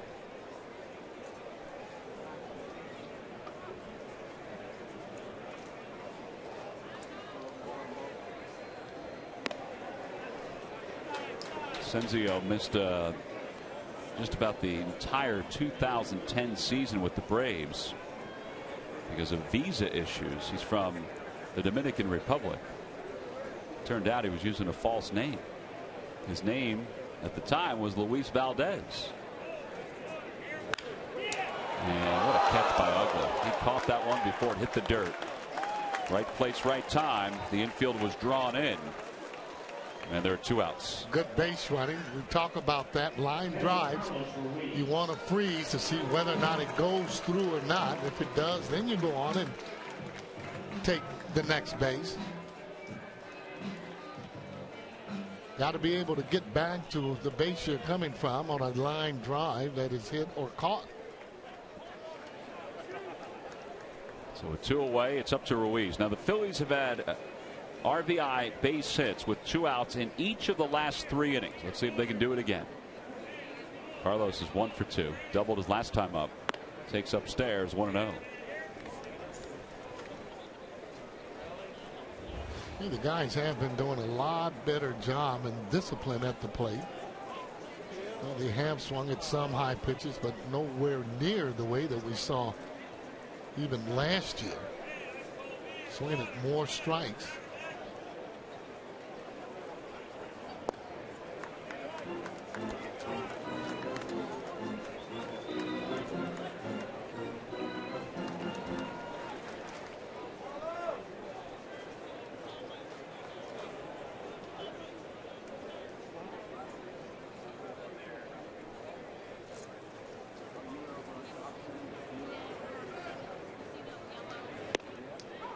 Two and 1 the count to Ruiz.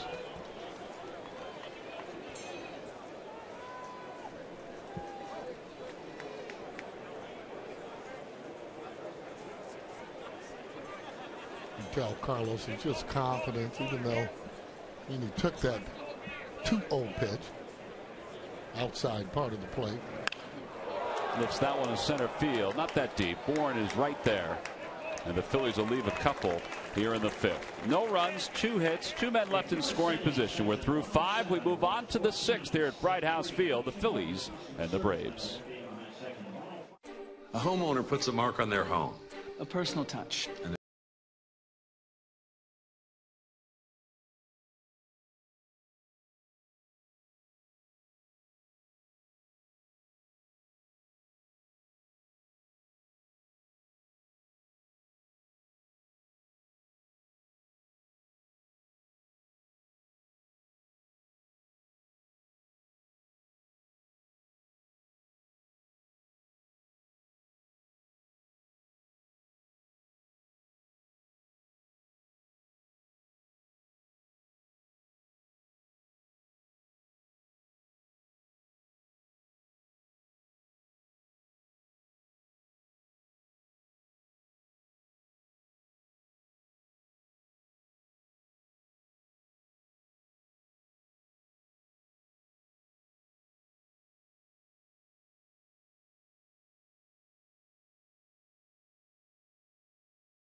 That's right. Leslie Goodell sits down with the Phil's homegrown ace as he talks about his contract status and whether he feels he's gotten the respect he deserves for his accomplishments in Philadelphia. Don't miss Phillies Focus, presented by Schuylkill Valley Sports, Sunday at 10:30, only on Comcast Sportsnet. Those trucks have been here all spring long, getting a chance to present this product back to the folks at home all throughout spring training, as Brian Schneider will take over for Carlos Ruiz behind the plate. So Carlos's afternoon is complete. David Herndon is the new pitcher for the Phillies as we go to the top of the 6th. Phillies are on top 4-3. Herndon in 3 spring games hasn't let anything up. He has 2 strikeouts and 4 1/3. I have to admit, Joe Blanton has really been outstanding this spring training for the Phils. I know he gave up 3 runs today, but the way he finished, Sarge, is such a positive note. Right, and not giving up really a lot of runs, but just like hitters hitting the ball and hitting the ball hard, sometimes you don't get the results. Same as the pitching. Want to be able to hit your spots. He did show some great off-speed pitches. Martin Prado hits a fly ball down the right field line. Pence runs out of room. And it's no balls and 1 strike. The last 9 batters that he faced, he probably threw 25 pitches against those 9 batters. He can get guys to swing at early strikes because he does throw strikes in variety of them, and I was just impressed with the movement that he had on the off-speed pitches. Overall, he threw 66 pitches today. And a lot of scouts are usually here during spring training. Radar guns abound. They want to see how a guy's improved, if they can stay where they were the previous year. And those numbers are important in case a player becomes available as the year moves on for any team around spring training. Yeah, and if you're looking for a particular pitcher, they're looking to see arm strength, whether or not he has a good breaking ball or whether or not he's a good fit. And one of the things, though, for the Phillies, most of the players that they have, I mean, they can fit on any club. As you see one of the radar guns there. I'm sure fans have seen that before. 2-2 the count to Prado, and he rolls it foul. And it remains 2 balls and 2 strikes.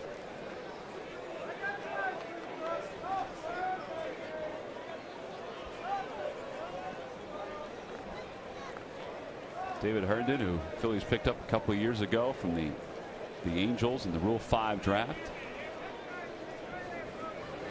Up high, 3-2. Well, we're from Bright House Field here in Clearwater, Florida, the spring training home of the Philadelphia Phillies and the single-A home of the Clearwater Threshers. Hello, with Gary Matthews, I'm Tom McCarthy. Another foul ball by Martine Prado. A nice attempt by the ball girl. Yeah, just got to turn the glove the other way. Is that it? It's not a magnet. It's not going to jump in there. Well, she's not alone in that thought, though. Yeah, well, a little disappointed that she missed it. That's why you appreciate the ball girls at Citizens Bank. That's right. They go get them. Here's Galvis. Nice play. Sliding to a knee. Flipping a little leather over there at second base. Yeah, there's no question. He can play defense. We've talked about it before. Just needs to hit a little bit in order to be a good player there in the major leagues, or at least to be able to play as he goes down in good fashion. Once he gets it, he knows. He just takes his time. A lot of confidence in the defensive part of the game. Just needs that on the offensive part. Well, with one away, here's Chipper Jones, 0 for 2. He does have an RBI, though, on one of the groundouts that he has this afternoon. It's that one to left field, Posednik, near the track. You can always tell by the body language of the outfielder that they can see it. Maybe not the beginning, but certainly toward the end. Yeah, that's the swing on the left side that's been bothering Chipper Jones. The right side, it doesn't bother him as much, but not going to be playing very long. So, man, you're going to have to get out there if you're going to chant that Larry, Larry, which doesn't seem to bother him. A couple more years at the most, you would think. But this not being his last year. I would think this is his last year, wouldn't you? Yeah, well, hopefully we're going to have a chance to maybe interview him and talk about some of those things there. And you know, he's been one of the best switch hitters there to come along a long time. That ball is crushed by Dan Uggla, and it's not going to stay in the yard. A left center field home run, and it was a long one. And Dan Uggla's just tied this ball game up at 4-apiece. Oh, boy. Third home run of the spring for Uggla. Second home run today for the Braves. Well, it wasn't a cheap one as he goes to left center, more center field. I'm betting the location of this ball is almost right down the middle. He's not going to miss those balls very much. The one thing he can do is this right here as he gets that foot down there a little bit up. Maybe if it's down, it doesn't go as far. That's why you want the ball down in the zone. Eric Hinsky, the hitter. It's 1 ball and no strikes to Hinsky. Well, Uggla, who last year hit 36 home runs, 21 of those home runs came in the second half, has his third this spring. 2-0. Well, he can just murder a fastball, and been a good fastball hitter. Uggla has throughout his career, even with the Florida Marlins.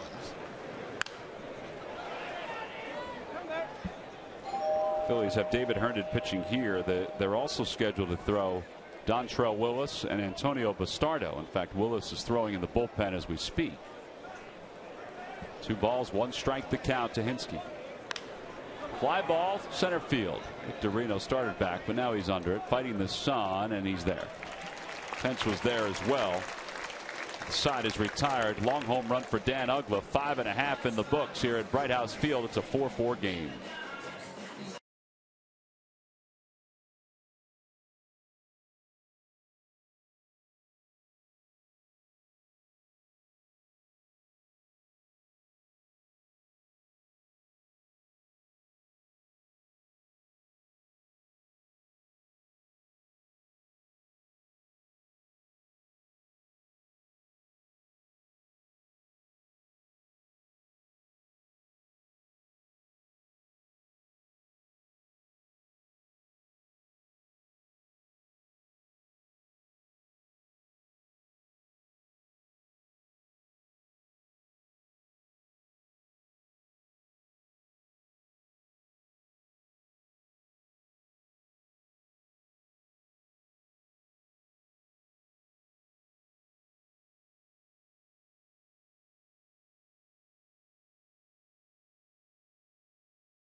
Phillies baseball is brought to you by Xfinity, only from Comcast, the official HD triple play provider of the Phillies, and by the Quality Plus Ford stores.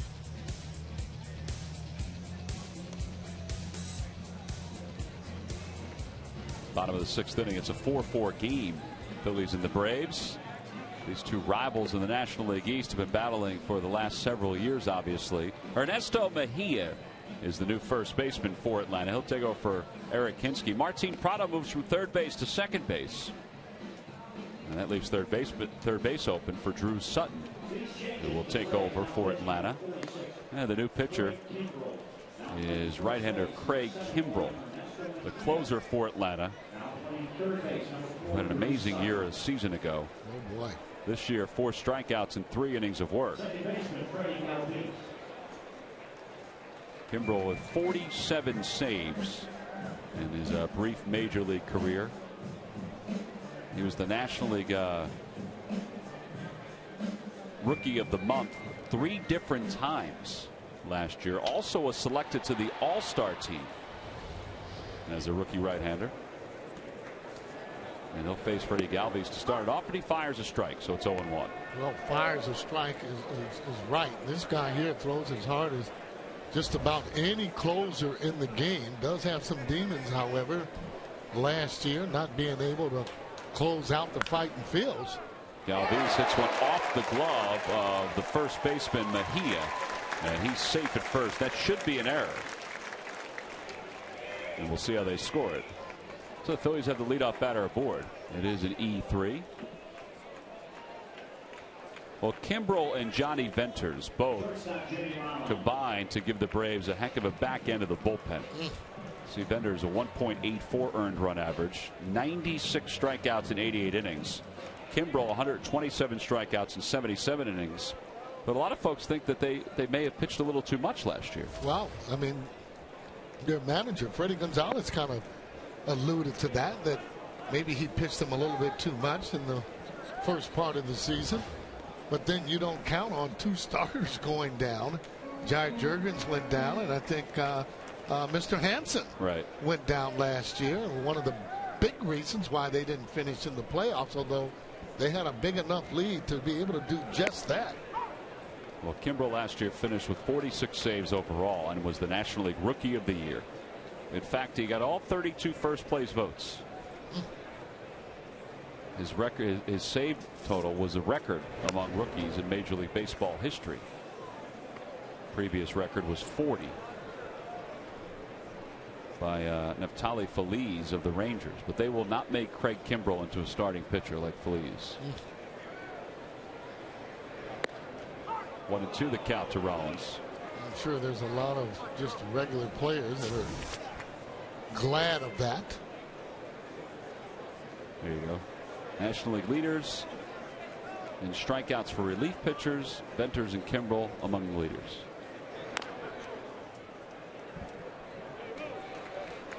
Sam Palazzo knocks it down in the first base coach's box. Now, a little easier to hit him from the left side, but from that right side, because he does throw a lot harder. He drops down when he throws and has that front foot almost pointing toward third base. J-Rose strikes out looking. Again, that ball gets on you and gets on you in a hurry. Third baseman Placido Polanco. Take a look at the location of it, and it's got some hair on it, and J-Rose just says no chance. There's his delivery there as he comes a little like 3/4 there. Well, now Placido Polanco has had a good day. He also stole a base to go along with his 2 hits and an RBI. Phillies and the Braves tied at 4 here in the bottom of the 6th. Jair Jurgen started for the Braves. Joe Blanton started for the Phillies. Joe threw very well today. 5 innings, 3 runs. Got better as the day went on, which is, I guess, what a starting pitcher would like to do. Well, he got more confident, it seemed like, and the pitches that they were throwing and swinging at first pitch, he was able to jam them or get them out. Over to third. Sutton will go the short way to second. They'll get 1, and that's it. So 5-4 on the put out. Also, this defensive change for the Braves, number 14, Martin Prado, has moved from third base to second base. Center fielder Shane Victorino. So 2 outs here in the bottom of the 6th. Victorino the hitter.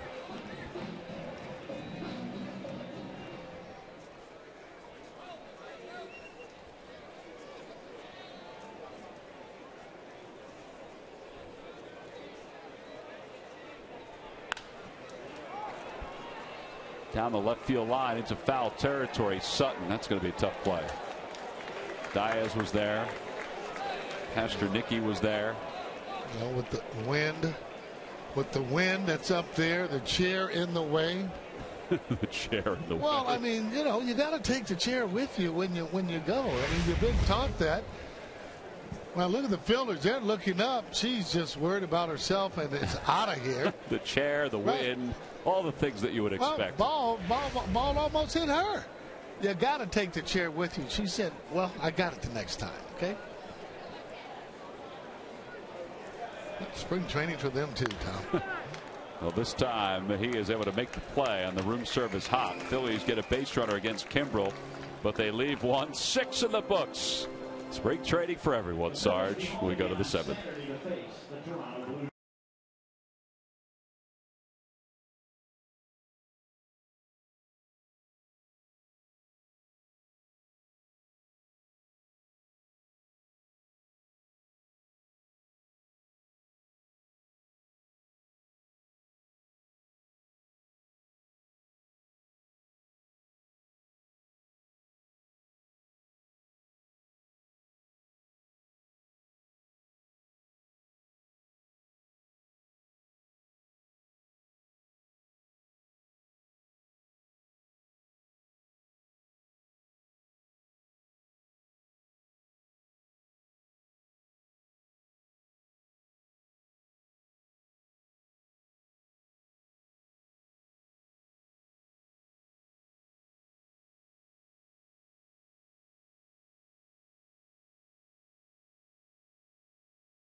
Jim Thome had a good spring for the Phillies. Here he is with a base hit in the hole to left field early in the game. Got a RBI on that, and then he has another base hit here. Beat the shift to right. He ran the bases really well in the situation, tagging up from second to third. Here's Dan Uggla on an 0-1 count. Boom.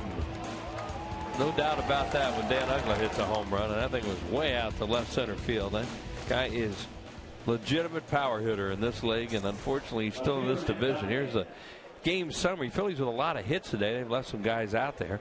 Braves 4 runs on 5 hits. You see the home runs by Matt Diaz and Dan Uggla, Jim Thome, Jimmy Rollins, John Mayberry Jr.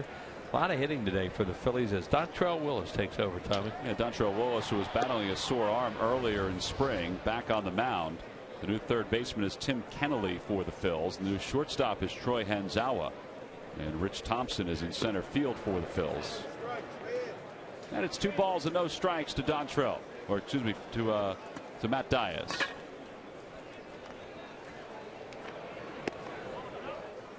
The count. Dontrelle thought that was on the outside part of the plate. Well, not a great spring so far for Dontrelle. 3 walks, 5 hits, and an inning and 2/3.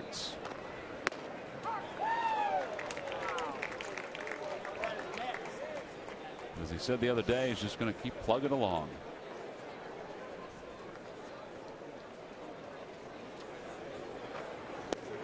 And there's ball 4, so Diaz is aboard with leadoff walk. Well, it's hard to compete if you don't throw strikes, and that's been his problem over the last few years. And they took a chance, bring him into spring training this year and see if maybe he could get the ball over against some left-handed hitters especially, and he's going to face one now. Well, it is Jason Hayward who has struck out twice today.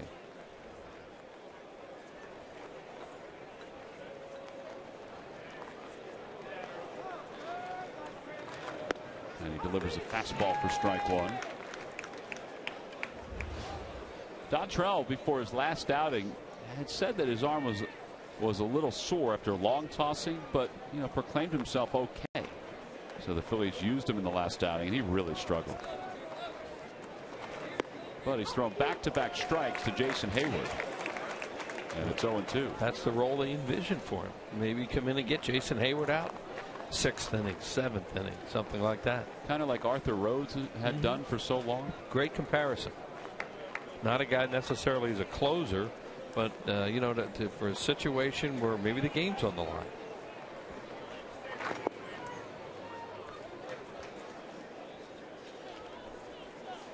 And this is a matchup they're really looking at right now because this is big league against big league. Right, and it's a guy that the Phillies will face often during the year. 1-2 the count with a runner at first.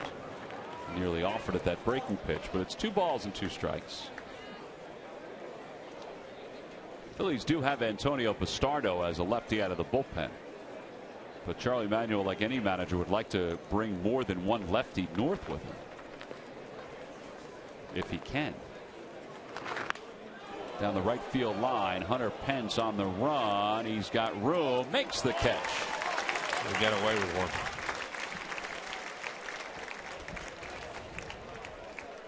Dontrelle Willis's career, which began in a Cubs organization but really prospered in the Marlins organization, where he was the 2003 National League Rookie of the Year. Since the 2008 season, though, he just, more than anything, it's been his command. It's led to the 5.65 earned run average since the 08 season came to a close. Well, you remember when he was in his prime, when he first came up, look, he was a strike throwing machine. He worked so fast, and he got his outs fast. He was exciting. He was good for the game. Great for the game, because then he'd come up and hit. He could hit the ball at the ballpark, and all that enthusiasm that he had, he was great for the game. Astranicki is the hitter as Diaz draws another throw.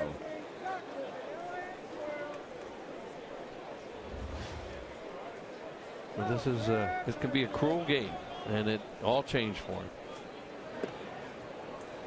Ball in and out of the glove of Brian Schneider. And it's 1 ball and no strikes.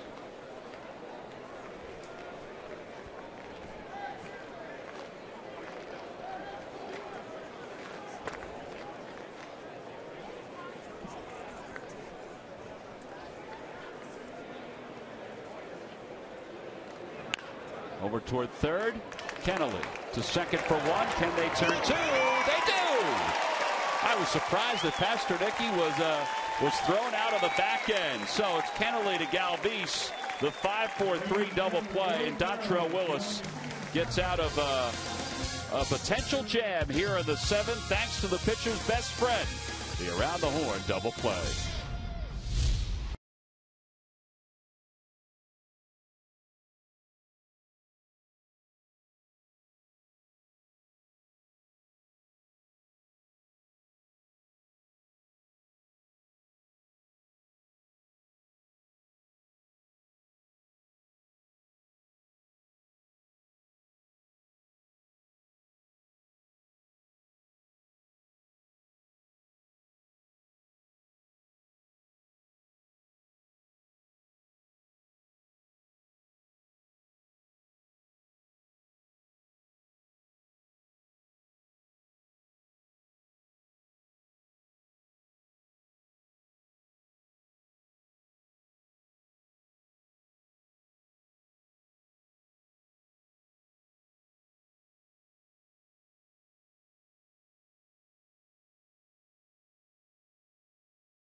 Monday, May 21st, the Phillies and the Washington Nationals will get together at Citizens Bank Park. 3-game series, all 3 games, night games. Tuesday is a Hatfield Dollar Dog Night. They'll be going on all season long at the ballpark. Get your tickets and check out all of the Hatfield Dollar Dog Nights at Phillies.com. Bottom of the 7th, Jim Thome will lead it off for the Phils in a 4-4 game. Adam Russell is the new pitcher. Russell, who's been in the big leagues with the White Sox, with the Padres, now here in spring with the Braves. And the new right fielder is Jordan Perez. He'll take over for Jason Hayward. And it's 1 ball and 1 strike to Thome. Thome this afternoon has 2 hits. He's 2 for 3.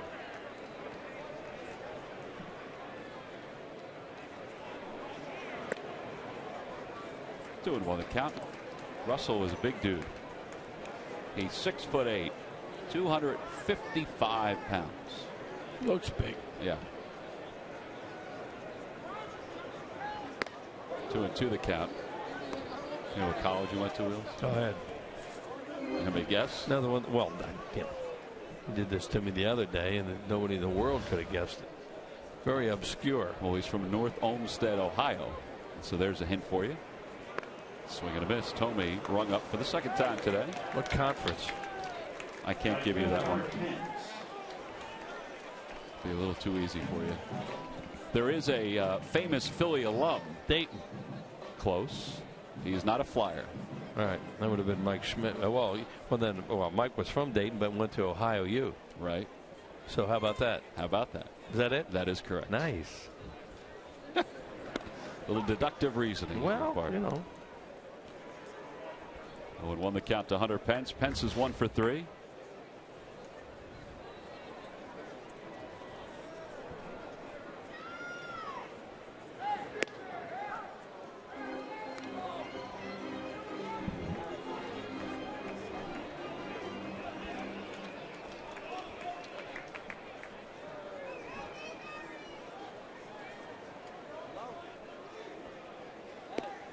Ball, 2 strikes the count. Pence today has struck out. He's popped out. He also singled his last time up. Phillies with 4 runs on 11 hits. The Braves 4 runs on 5 hits.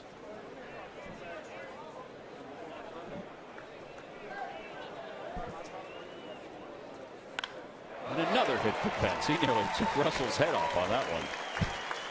It looked like a breaking ball, and everything was moving in different directions, and somehow that bat got through the zone and hit a line drive. When you talk about being full and still hitting a ball hard, he just amazes you. Watch this. It's a slider away. Everything is exiting the home plate area, and then somehow he drops a head on it. Strong hands, strong arms, strong hands. I guess. Very athletic. Hard to reach that. When you got to have those arms like a praying mantis the way that he does. He tweeted this morning with his Twitter account that he loves this part of spring training because everything is starting to flow. What's that mean? Well, I think he's feeling good at the plate. I think everything's feeling good for him right now. 2 hits today, 10 hits overall, 10 for 32. We know he's enjoying playing in front of these crowds too. Absolutely. John Mayberry ahead, 2 balls and no strikes in this at bat. Mayberry is 1 for 3 today with an RBI. What a great ballpark, great atmosphere. And the last 2 years, we've really been lucky with the weather.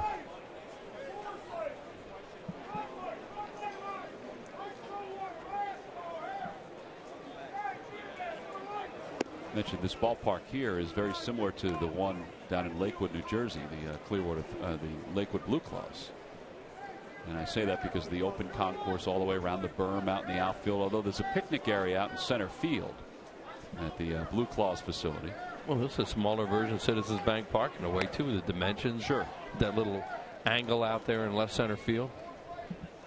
Not entirely the same angle, but there are some nooks and crannies here. There's a picnic area down here in Clearwater down the left field line. 3-1 the count to Mayberry. Now 3-2. I'll try and make something happen here and let him run. Then you strike out on a double play. That's the way it goes, but stay out of a grounded into double play.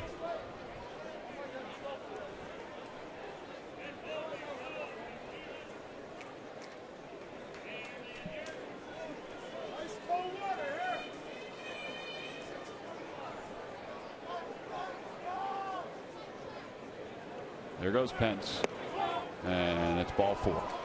Close pitch. Mayberry let it go by. First and second with 1 out for the Phillies. And Sonia gave Boscon a really good call there, a quick call, and that's what a catcher wants, because you could see Boscon, as you said, Tom, close pitch. So he's thinking, I might get me a strike 3 called here, and I'm going to nail him at second. But you see him start the throw and then stops, because that ball's live if he throws it. And that's what a catcher really wants the umpire to give him a quick call, and it sounded like Iasonia did. Watch how close the pitch is. It's ball 4. Now he comes up firing, but he had already heard ball 4 stop.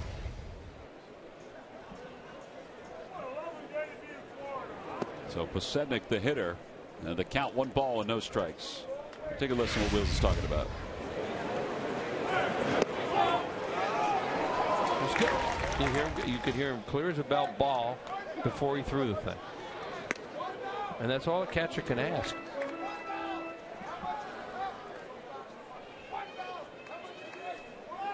Here's Brian Schneider getting set to bat for the first time.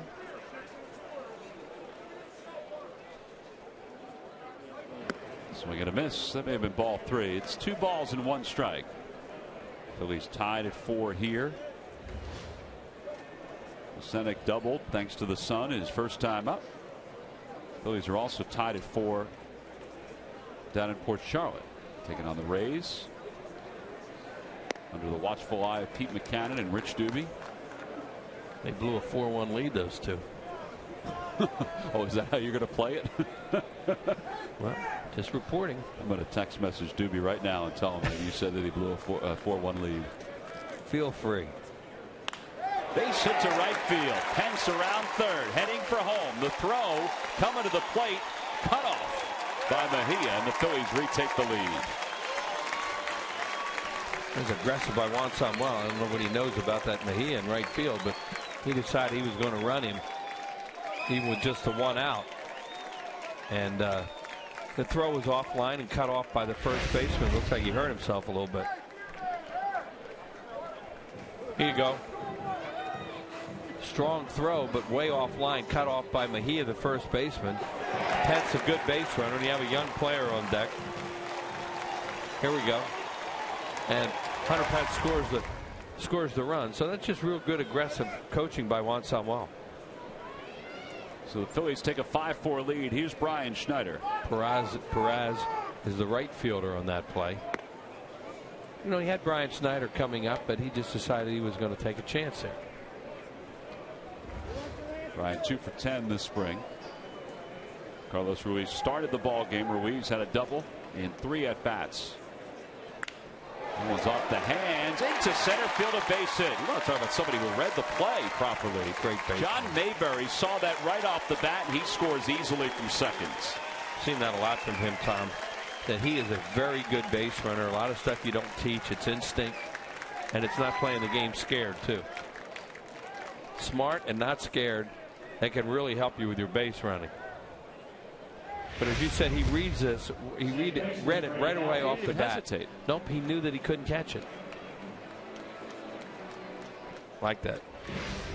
So the Phillies take a 2-run lead. They have 14 hits this afternoon. Schneider picks up his first.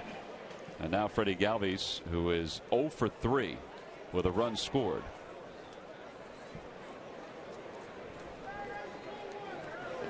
And 1 ball and no strikes the count.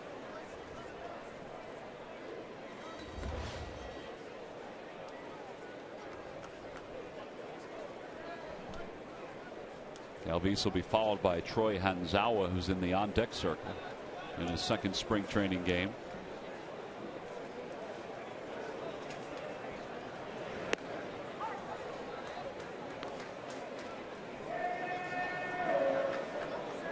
This guy's gotten hurt a little bit on his fastball. There's Hanzawa. He has been Russell, his big right-hander, has been able to drop that hook in there once in a while. There's a roller to shortstop. That could be 2. Quick flip at second. They're able to turn the double play. 6-4-3. So the Phillies get 2 here in the 7th inning. They leave 1. Time to stretch here at Bright House Field, or I should say go to the 8th, and the Phillies on top 6-4.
Phillies baseball is brought to you by Acura. Acura Advance. And by WB Mason. You can't go wrong when you buy right.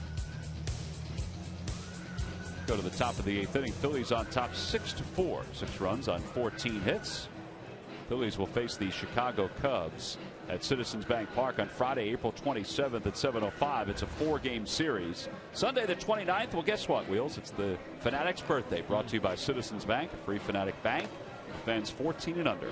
Monday is the Hatfield Dollar Dog Night at the ballpark. So Smiley will be there not only for the birthday, but also back again for the Hatfield Dollar Dog Night. Get your tickets by going to Phillies.com.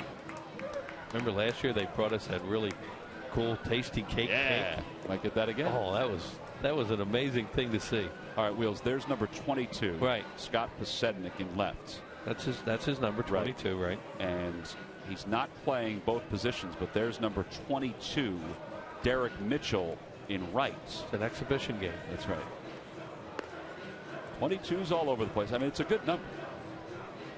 Well, they do. You know what they do? Really nice job, Frank Kopenbarg and the equipment guys. Is these guys come over to play, you know, in a big league game, like they have their name on the jersey. You know, instead of just having the number and just well, whatever, come on over. You know, they make it a nice professional experience for them. Antonio Bastardo is the new pitcher. 4th game for Bastardo. He's been good. It's been quiet, honestly, with Antonio Bastardo, and I think that's good because he's just done his job. Good point. He's trimmed down a little bit from a season ago, and he will face the bottom of the Braves order to begin the top of the 8th. J.C. Boscan, excuse me, is the first batter. It'll be Boscan and then Michael Bourne. Bourne playing a lot of innings a day. 1 ball, no strikes to count. Boscan catching the entire game.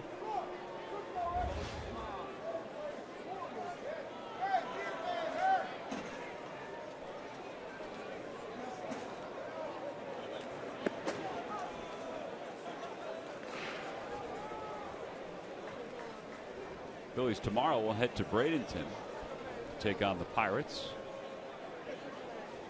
And then back home on St. Patrick's Day on Saturday. That will be a 3-ring circus here on Saturday. Always just here, you think? Oh, well. I didn't even want to go there. But here it is festive. That's a tough ticket Saturday. Up high, and it's 3 balls and 1 strike.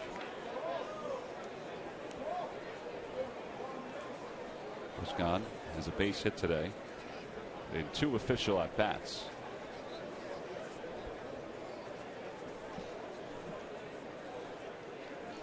Phillies are also scheduled to throw Chad Qualls this afternoon, and they have Raul Valdez and Brian Sanchez in reserve just in case.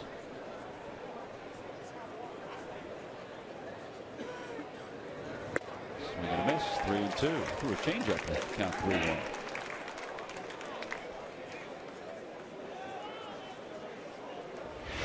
And catcher doesn't think he's going to get that here. You know, a catcher in this spot figures he's going to go with a fastball if he were back there, and they go off speed off him and fool him.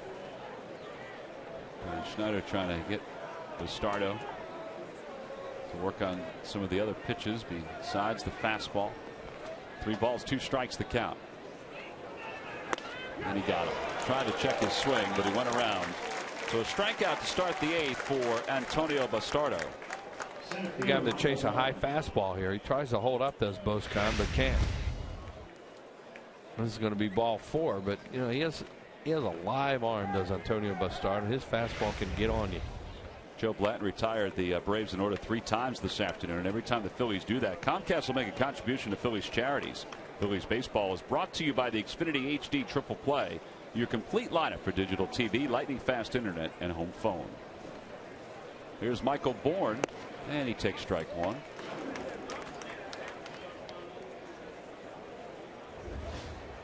Bourne has a base hit in 3 official at-bats this afternoon.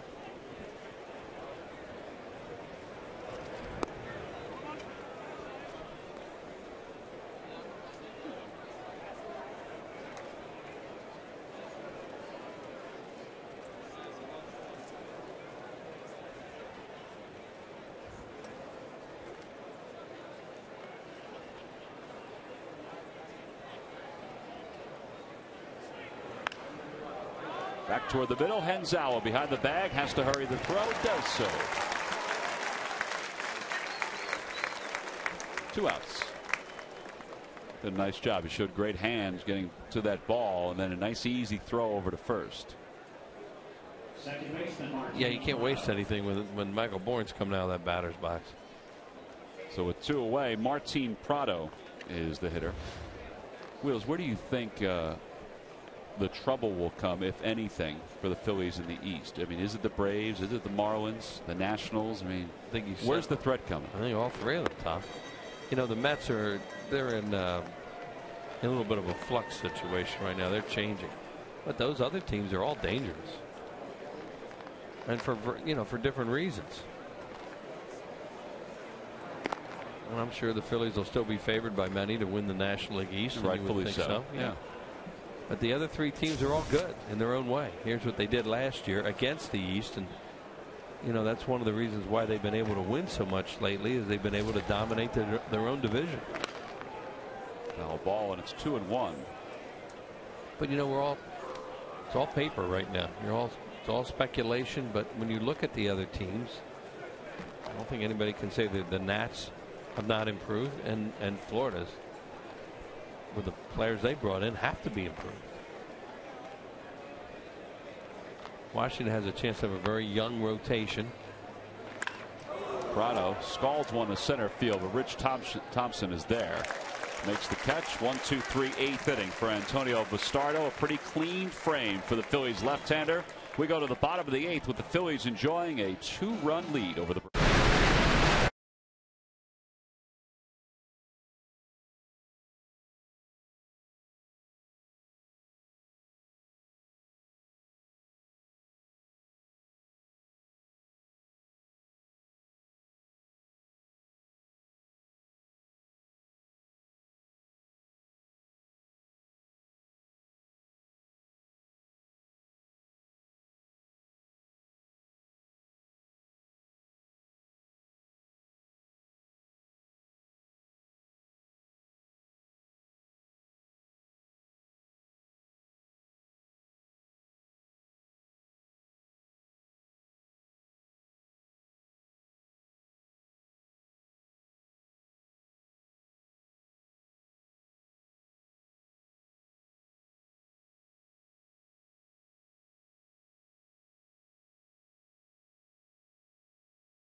to retake the lead.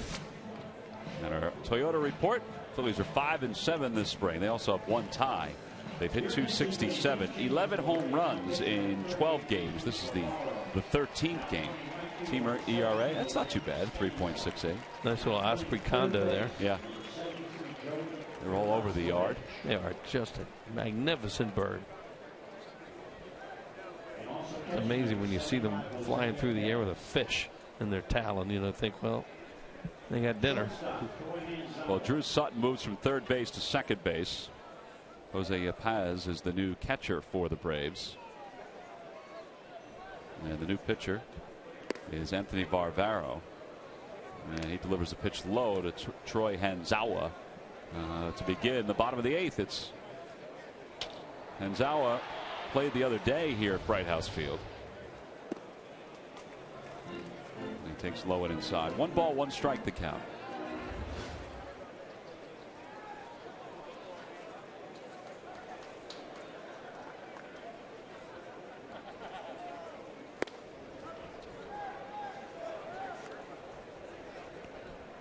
Joey Turtislavich is the new third baseman for the Braves.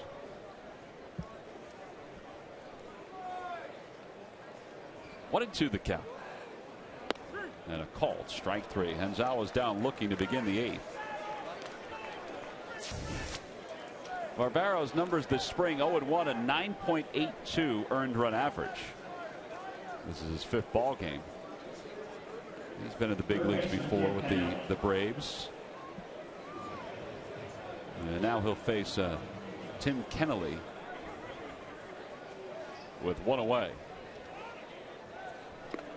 First pitch breaking ball is in tight. Tim Kennelly signed as a free agent in 2003. He is from Perth, Australia. Wills, did you know that Tim Kennelly's father? Well, let's do a trivia here. What was his occupation? He was I believe he was a golfer. He was in the Australian PGA for 16 years. Yep.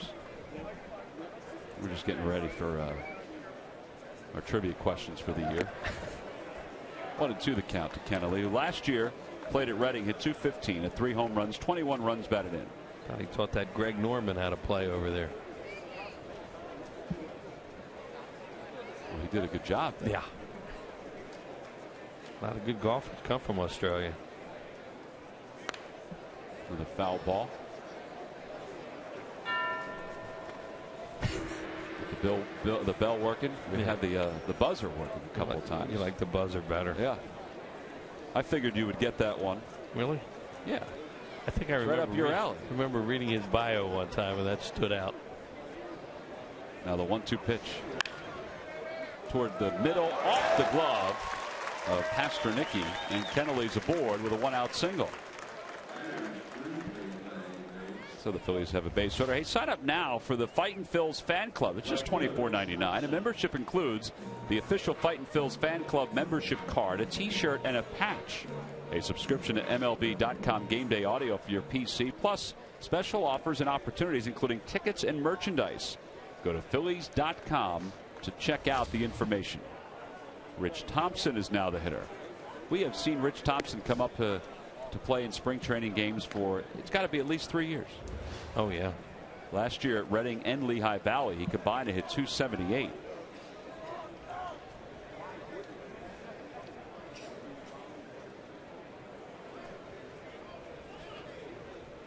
Thompson has played in the major leagues for the Kansas City Royals. He did that back in 2004.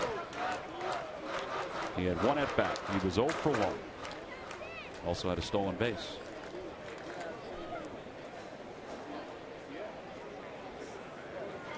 Swing and a miss, and Thompson is rung up for the 2nd out. So he's retired.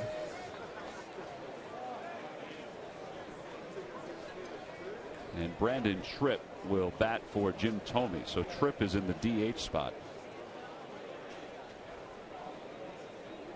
Tripp is very used to this batter's box because he played for Clearwater last year. Hit .322 with 5 home runs, 20 runs batted in 42 games. Out of Cal State Fullerton. Looks like Chad Qualls out there. Chad Qualls is warming up in the bullpen for the Phils.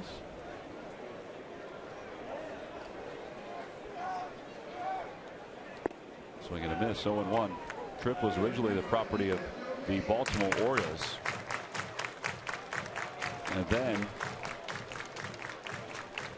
in 2010 went to the Tigers organization.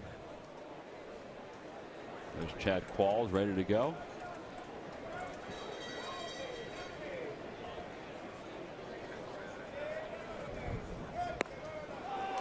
To the count to Tripp.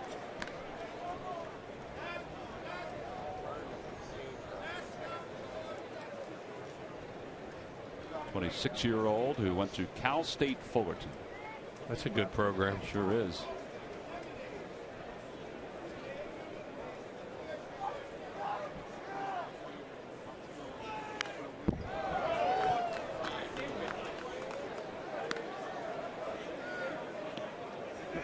Pretty good numbers in the minor leagues. .272 lifetime average in the minor leagues.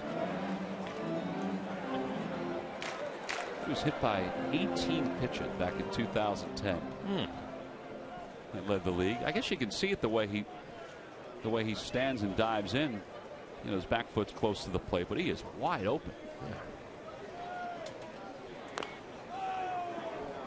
Well, kind of brings his body toward the plate with his swing. Well, there's a reason. You can hit that many times, you don't mind it. Ever? Well, you know, I've seen guys do that, and you know, they just can't quite get it in the right spot, and wow, and it hurts. But there's some guys that'll just, you know, they'll take one, and they have a knack for it.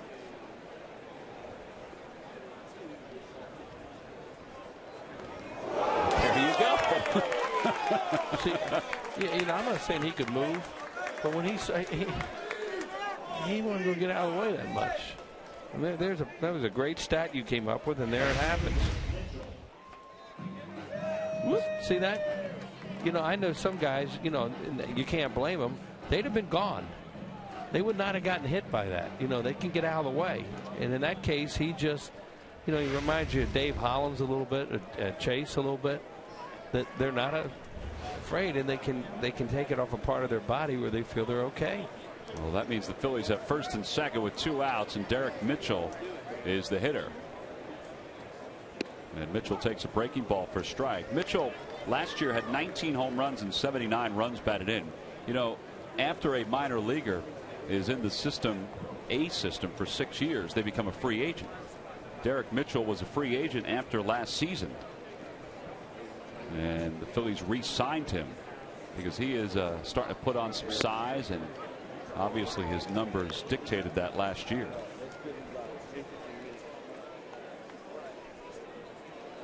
Starting to fill out. He's got a little bit like a Zimmerman look to him, his body. You know, I try to compare him as a player. Ryan Zimmerman is real special. 0-2 the count to Mitchell, who's 25 years old. Swing and a miss, and he's down on strike. So Barbaro does strike out 3 in the inning. The Phillies get a couple base runners. It's on to the 9th, folks, here at Bright House Field. The Osprey watching the Phils with a 2-run lead.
As we move to the top of the 9th inning, trying to close out the Atlanta Braves.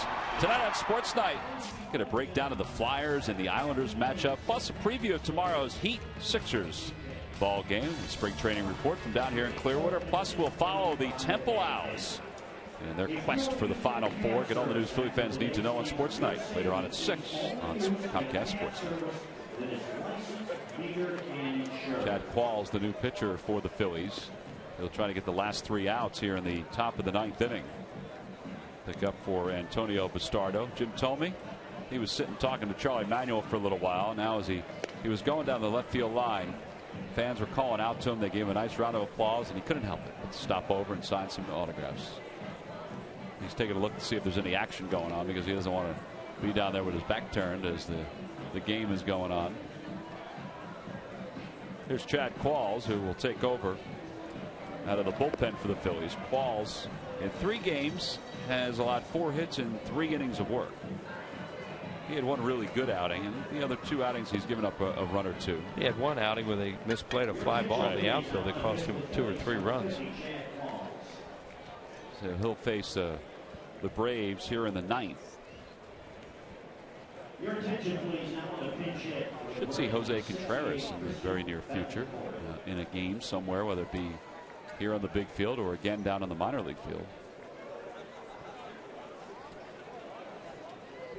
Christian Betancourt is the leadoff hitter for the Braves, 4 for 10 this spring.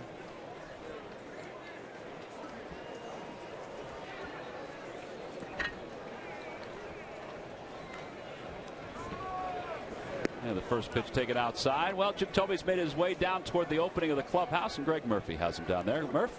Yeah, thank you very much, Tom. 2 hits today, knocked in a run as well. Swinging the bat well this spring. You feeling comfortable, obviously, up there? Well, I'm trying to get there. Been working hard, trying to get my bats in, and do all the little work you do, beforehand. But it's been a lot of fun. This spring training's been a lot of fun. Being back here, obviously, you hear the fans.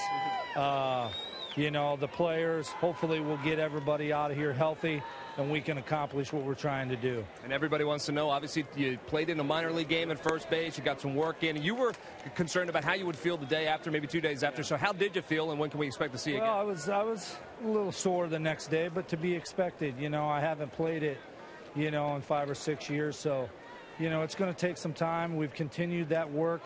By the time we get out of here, hopefully everything will be good and we'll be ready to go. All right. Thank you very much, Jim. We appreciate it. Tom, he said he was asked if it was like riding a bike. He said, oh, it's not like riding a bike. Not at all. Yeah, he was asked that, Murph, over and over again. It was really funny to watch his reaction. And, Tommy played very effectively at first base. And here's some video of his game at first. And he continues to take ground balls even beyond that game at first. Even that part right there, Wheels, that part is something that, is a little different. Just getting over to cover the bag. Well, it's not like he hasn't played it in a season or two. And you hear what he said, 5 years. Yeah. Betancourt is down on strikes. Nice pitch by Chad Qualls for the first down. Chad Qualls, a sinker slider pitcher, threw some sinkers. Now here he comes with his breaking ball. Paints away. Got Betancourt to chase. So one away here in the ninth. Drew Sutton, the hitter. Sutton hitting in the spot vacated by Dan Uggla.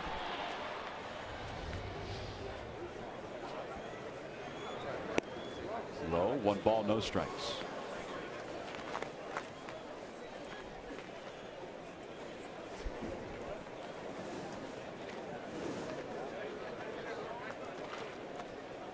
Sutton will be followed by Mejia, who's on deck. And it's 1-1. Braves lost, if everybody remembers, Brandon Hicks, who was picked up off waivers by, I believe, the Oakland A's. So they have that utility spot that's kind of open right now for somebody to fill in.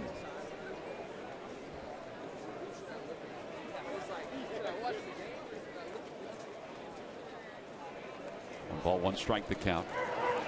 And strike 2.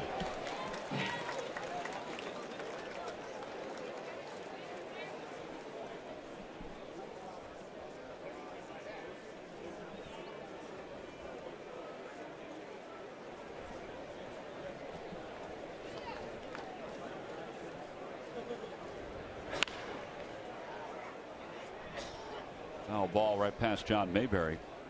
So it remains 1-2.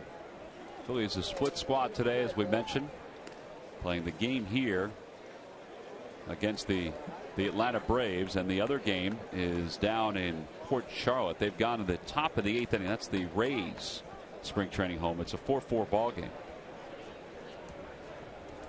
Phillies had a 4-1 lead in that ball game, but as Wheels mentioned before, Rich Doobie and Pete McCannon, his crew couldn't hold that lead. Just couldn't hold it. Yeah. And a call, strike 3, 2 outs. Good job by Dan Iassoni to expand the zone up late in this game. First baseman Ernesto Mejia. This is a high strike, say the least, but good. That was a high strike. Oh yeah, that's a good 9th inning strike in an exhibition game. Well, now Ernesto Mejia is 1 for 10 this spring. He'll be followed by Matt Diaz if we get there. The first pitch breaking ball floats outside. Want to know the count.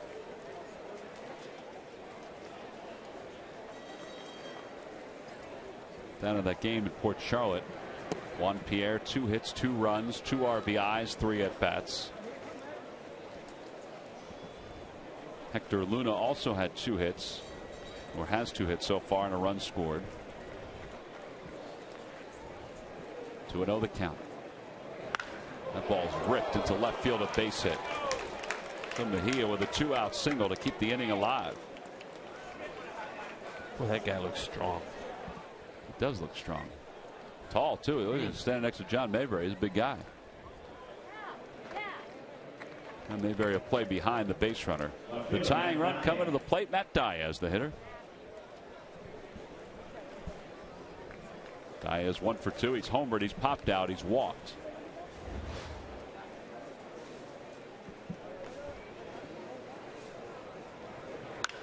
Down the right field line. That'll slice out of play. That's more like Diaz have drilled the ball the other way like that. It was surprising when he pulled a ball for a home run.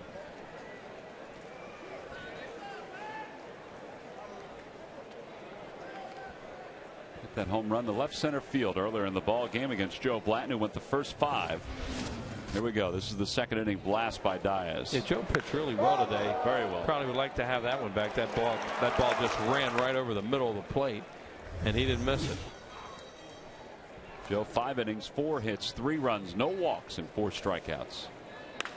Off the end of the bat, Galvis is there, and the ball game is over. So Chad Qualls allows a base hit here in the 9th inning, but then gets the final out, and the Phillies have defeated the Atlanta Braves by a final score of 6-4, and we hope we say that quite often during the course of the 2012 regular season.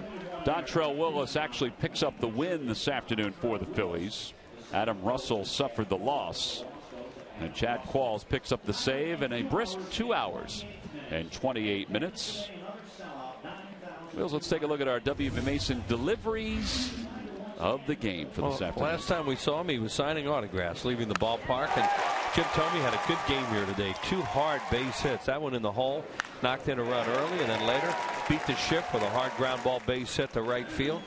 He had some good swings here again today. As he was telling Greg Murphy, he's just kind of working everything out right now and just trying to get there, and those are W.B. Mason deliveries of the game. Well, Charlie might be a little upset about some of the situational things the Phillies were unable to accomplish today, but they really did capitalize on 2-out base hits. Scott Podsednik had 2 hits today, a double, an RBI single, and he's down on the field with Murph. Murph? That's right, Tom. Pretty good day for Scott Podsednik. Swinging the bat very well in spring training so far, don't you think? I'm feeling good up there. I've got my timing down. I've got my path down. So now it's just a matter of maintaining that and continue to go out, get the reps, and try to get ready for opening day. I was going to ask you how important it is for you to get reps, not only at the plate, but certainly out in the outfield as well, and keep showing your stuff. No question. That's what spring training is for. Try to get yourself right and peak right at opening day. So, that's the goal of spring training is to get the body, get the stroke, get the flow of the game, and get your rhythm going in opening day. And you've always been known for your wheels, and we've seen a little bit of that as well this spring training. Well, I'm healthy. I had a full season or full off season to train to get myself back in the condition I feel like I need to be in to go out and play my game. The body's feeling great. I had some foot issues all of last year that I feel like I've overcome. So. Body's feeling really good. All right, Scott, thanks a lot. We appreciate it. You bet. Guys, back upstairs. All right, Murph, a very good day for the Phillies. Offensively, 6 runs on 15 hits. Their starting pitching was outstanding this afternoon. And the Phillies win it by a final score of 6-4 over the Atlanta Braves. We'll be back to wrap it up right after